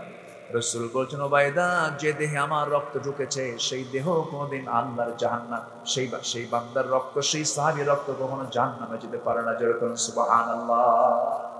আমার নবীজি সেই উহুদের ময়দানে সাহাবায়ে কেরামকে ডাক দিয়ে বলেন, সাহাবীরা শোনো, আমার কোন কোন সাহাবী শাহাদাত বরণ করেছে দেখো তো। গুনে গুনে সেই জায়গায় ৭০ জন সাহাবী দুনিয়া থেকে বিদায় নিয়েছেন। নবীজি সবার লাশটা তাকে সাজায় নিয়া, আমার নবীজি বলেন, আমার চাচার লাশটা কোথায়? বলতেছে, হুজুর আপনার চাচার লাশটার পা এই জায়গায়, ওই পা ওই জায়গায়, মাথাটা ওই জায়গায়, কলিজা ওই জায়গায়, নাকটা এই জায়গায়, চোখটা ওই জায়গায়, সব ক্ষত বিক্ষত হয়ে বিভিন্ন দিকে ছিটকে পড়েছিল। রাসূল সবগুলো এক জায়গায় করো। এক জায়গায় করার পর রাসূল বলেন, শোনো, আমার চাচা আমির হামজার সঙ্গে আরেকজন সাহাবীর লাশটা দুটো এক জায়গায় একই কবরে তোমরা দাফন করে দাও। কে? আমার আব্দুল্লাহ বিন জাহাশ। আব্দুল্লাহ বিন জাহাশ সেই দিন যুদ্ধের ময়দানে গিয়ে শহীদ হয়েছিলেন। তার নাকটা কেটেছিল, কানটা কেটে ফেলে দিয়েছিল, শরীরটাকে টুকরো টুকরো করে ফেলে দিয়েছিল। কারণ আব্দুল্লাহ বিন জাহাশ দোয়া করেছেন, আল্লাহ তুমি তো আমার জান মালের বিনিময়ে জান্নাত দিতে চাও, আল্লাহ আমি তোমার কাছে ফরিয়াদ করি উহুদের ময়দানে যেন কাফেররা আমার হাত কেটে নেয়, পা কেটে নেয়, নাক কেটে নেয়, কান কেটে নেয়। হাসরের ময়দানে তোমার সামনে যখন দাঁড়াবো, সেই সময় তুমি আমাকে প্রশ্ন করবে, ফিমা যদি আনফুক উযুনুক, তোমার নাক কেন কাটা, কান কেন কাটা? সেই সময় আমি আব্দুল্লাহ বলবো, আল্লাহ তোমাকে খুশি করার জন্য, তোমার জমিনের দিন কায়েমের জন্য কাফের মুশরিকরা আমার নাক কান কেটে নিয়েছে। আল্লাহ তুমি সেই সময় বলবে, আব্দুল্লাহ আজকে তোর কোনো হিসাব নাই, সোজা তোকে জান্নাত দিয়ে দিলাম। সুবহানাল্লাহ। ইমানদারের জান এবং মাল দিবে কার পথে? আসতে বলবেন না, কার পথে? আরো জোরে বলেন, কার পথে? সবাই কি জানমাল দিতে রাজি আছেন? আল্লাহর পথে জানমাল দিতে রাজি আছেন কারা কারা? একটু হাত তুলে দেখান তো সবাই। দেন, স্লোগান দেন না কেন?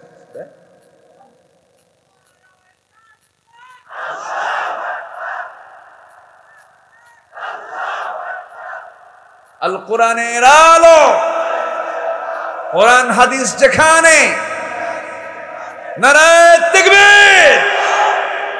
আল্লাহ কবুল করুন। জোরে বলি আমিন, আরো জোরে আমিন, আরো জোরে আমিন। আল্লাহর দিন কায়েমের জন্য কাজ করার দরকার আছে না নাই? ছোট্ট একটা কথা বলি, আমি শেষের দিকে আস্তে আস্তে যাব। মুনাফিকরা নামাজ পড়তে পারে কিন্তু দিন কায়েমের সংগ্রাম করতে পারে না, ঠিক কিনা বলেন? রাসূলের সঙ্গে তারা প্রতারণা করেছে। আজকের সমাজেও কিছু প্রতারক মুনাফিক আছে না নাই? আছে। আমার নবীজির যতগুলো অভিযান ছিল, এর মধ্যে সবচেয়ে বড় অভিযান ছিল তাবুক অভিযান। সেই তাবুক অভিযানে রোমানদের বিরুদ্ধে তিনি ৩০,০০০ সৈন্য নিয়ে তাবুকে গেলেন। সেই তাবুক অভিযানে গেলেন, কিন্তু যুদ্ধ লাগলো না। বিনা যুদ্ধে রাসূল ফিরে আসলেন মদিনায়। মসজিদের মধ্যে ঢোকা মাত্রই এক সাহাবী এসে নবীর সামনে বসে বলছে, ইয়া রাসূলুল্লাহ, আমাকে মাফ করতে হবে। কেন? আমি তাবুক অভিযানে যাইনি, যুদ্ধে যাইনি। তুমি কেন যাও নাই? সঙ্গে সঙ্গে তিনি জবাব দিলেন, ইয়া রাসূলুল্লাহ, কোনো কারণ ছিল না, কোনো কারণ ছিল না, বিনা কারণে আমি যাই নাই। আমি যেতে পারতাম, আমি যাই না। রাসূল বললেন, তাই? আর কে কে যাও নাই বলো? হুজুর, আমি কাব বিন মালিক যাই নাই, হেলাল বিন উমাইয়া যাই নাই, মুরার বিন রাবিয়া যাই নাই। আর কে কে যাও নাই? হুজুর, আমি আর জানি না। মোট কয়জন হলো? 3 জন। আর রাসূল চলে গেছেন 30,000 সাহাবী নিয়ে। কত হাজার? 30,000 সাহাবী নিয়ে। এর মধ্যে যায় নাই কয়জন? 3 জন। রাসূল বললেন, তোমরা যাও নাই না? আচ্ছা ঠিক আছে, মসজিদ থেকে বের হয়ে যাও। মসজিদ থেকে বের হওয়া মাত্রই নবীজির চক্ষুটা লাল হয়ে গেল এবং বললেন, হেলাল বিন উমাইয়া, কাব বিন মালিক এবং মুরারা বিন রাবিয়া, এই 3 জনের বিরুদ্ধে আমি রাসূল বয়কট ঘোষণা করলাম। এই 3 জন ব্যক্তির সাথে কেউ সালাম কালাম, ওঠা বসা, খাওয়া দাওয়া কিচ্ছু করতে পারবে না। আল্লাহু আকবার বলো। এই 3 সাহাবীর কানে যখন সংবাদ গেল, বলেন তো পৃথিবী কি আর পৃথিবী আছে তাদের কাছে? পৃথিবী কি বড় আছে না ছোট হয়ে গেছে? ছোট হয়ে গেছে। নবীজি বয়কটের ডাক দিয়েছেন। এই বয়কটের কথা যখন ওই 3 সাহাবীর কানে চলে গেছে, কাব বিন মালিক রাদিয়াল্লাহু তাআলা কথাটা শুনলেন। শুনে তিনি বাড়ির দিকে রওনা করলেন। দরজায় গিয়ে কড়া নাড়ছেন, স্ত্রী দরজা খোলো। ভিতর থেকে স্ত্রী বলছে, শুনুন, দরজা খুলবো, শর্ত আছে। সেই শর্তটা হলো, আমি আপনার জন্য দরজা কেন খুলবো না? আপনি এই বাড়ির মালিক, দরজা খুলবো এই দিক দিয়া, পিছনের দরজা দিয়ে আমি বাইরে বের হয়ে চলে যাব। কারণ যে ব্যক্তিকে বিশ্বনবী রাসূল বয়কট করেছেন, আমিও তাকে বয়কট করে ফেললাম। নামাজ ছিল না, আজ থেকে নামাজ ছিল না, দান সদকা ছিল না, সবই তো ছিল। রাসূল বয়কট করলেন কেন? বুঝতে হবে। আমার বন্ধুগণ, এরপরে কি হলো? কাব বিন মালিক নিজের বাড়ির মধ্যে ঢুকতে পারলেন না, বউ পর্যন্ত সাক্ষাৎ করলেন না। কারণ নবী যেখানে নাখোশ, সেই জায়গায় পৃথিবীর কোনো মানুষের সম্পর্ক রাখতে পারে না। কাব বিন মালিক করলেন কি, ঘর থেকে ঘরের ভিতরে ঢুকতে পারলেন না। বাইরে বের হয়ে দেখেন তার ফুটফুটে 2টা বাচ্চা, 9 বছর 11 বছর। এই বাচ্চাগুলোকে ডাক দিচ্ছেন, আমার কলিজার টুকরার সন্তান, এদিকে আয়, তোদের কি আদর করি। বাচ্চাগুলো বলতেছেন, না না, যাব না। যে ব্যক্তিকে রাসূল মুহাব্বত করে না, সেই ব্যক্তিকে আমরাও মুহাব্বত করি না। আল্লাহু আকবার বলবেন না? কাব বিন মালিক কোথায় যাবেন এখন? চোখের পানি ফেলে ফেলে কাঁদেন। হেলাল বিন উমাইয়ার বয়স 70 বছর। কত বছর? নবীর চাইতেও বেশি বয়স, 70 বছরের বুড়া মানুষ, চামড়াগুলো সব কুঁচকে গেছে, বুড়া মানুষ। এই বুড়া মানুষের বিরুদ্ধে রাসূল এইরকম একটা বয়কটের ডাক দিয়েছেন। হেলাল বিন উমাইয়া করলেন কি, ঘরের মধ্যে থেকে একটা দড়ি নিলেন, শক্ত দড়ি নিয়ে তিনি চললেন মদিনার মসজিদের সামনে। সামনে একটা খুঁটি ছিল, সেই খুঁটির সঙ্গে দড়িটা বেঁধে দিয়া 2টা হাত স্বেচ্ছায় বেঁধে ফেলে দিয়া বলছেন, ও আল্লাহ তাআলা, যে রাসূল আমাকে বয়কট করেছে, আমার চেয়ে বড় কপাল আর কি থাকতে পারে, কে থাকতে পারে? আমি নিজেকে নিজে আসামি বানায়া নিজে 2 হাতটা বেঁধে তিনি সেখানে বসে আছেন। কিতাবের মধ্যে আসছে, বাঁধনের ঠেলায় তার হাতে পর্যন্ত ঘা হয়ে গিয়েছিল। 1 দিন নয়, 2 দিন নয়, 40টা দিন পর্যন্ত তিনি স্বেচ্ছায় দড়ি দ্বারা তিনি বেঁধে মসজিদের সামনে তিনি বসেছিলেন। সকল সাহাবাদেরকে দেখলে তিনি সালাম দেন, কিন্তু কোন সাহাবী সালামের জবাব দেন না। এত বড় কষ্টের মধ্য দিয়ে সময়গুলো কাটতে লাগলো। মুরারা বিন রাবিয়া তিনি করলেন কি, পাহাড়িয়া গর্তের মধ্যে গিয়ে সেজদায় পড়ে পড়ে কাঁদেন। তওবা করেন কার কাছে? আজ ধরেন তওবা করেন কার কাছে? আল্লাহর কাছে তওবা করেন। শেষ সময়ে গিয়া যখন আল্লাহর পক্ষ থেকে আয়াত নাযিল হলো, ওয়ালা সালাসাতিল্লাযিনা খুল্লিফু, এই আয়াতটা যখন নাযিল হয়ে গেল, আমার নবীজির আনন্দ দেখে রাসূল বলেছেন, ওমর, আমার আল্লাহ তাআলা এই 3 জনকে মাফ করে দিয়েছেন। যদি আমি তাদেরকে মাফ করে নাই, কিন্তু তাদের তওবা আল্লাহর দরবারে মঞ্জুর হয়ে গেছে। কাব বিন মালিকের সংবাদ নেওয়ার জন্য দরজার সামনে এসে বলছে, ও কাব বিন মালিকের পরিবার, আমাদের কাব বিন মালিক কোথায়? ভিতর থেকে জবাব আসতেছে, আমরা জানি না। যার খোঁজ রাসূল নেয় না, তার খোঁজ আমাদের নেওয়ার দরকার। বলা হলো কাব বিন মালিকের জন্য আয়াত নাযিল হয়ে গেছে। কাব বিন মালিক রাসূলের সামনে গিয়ে দাঁড়ালেন। রাসূল বলেন, কাব, আল্লাহ তোমাকে মাফ করে দিয়েছে। এখন বিষয়টা হলো, এখানে শিক্ষা আছে না?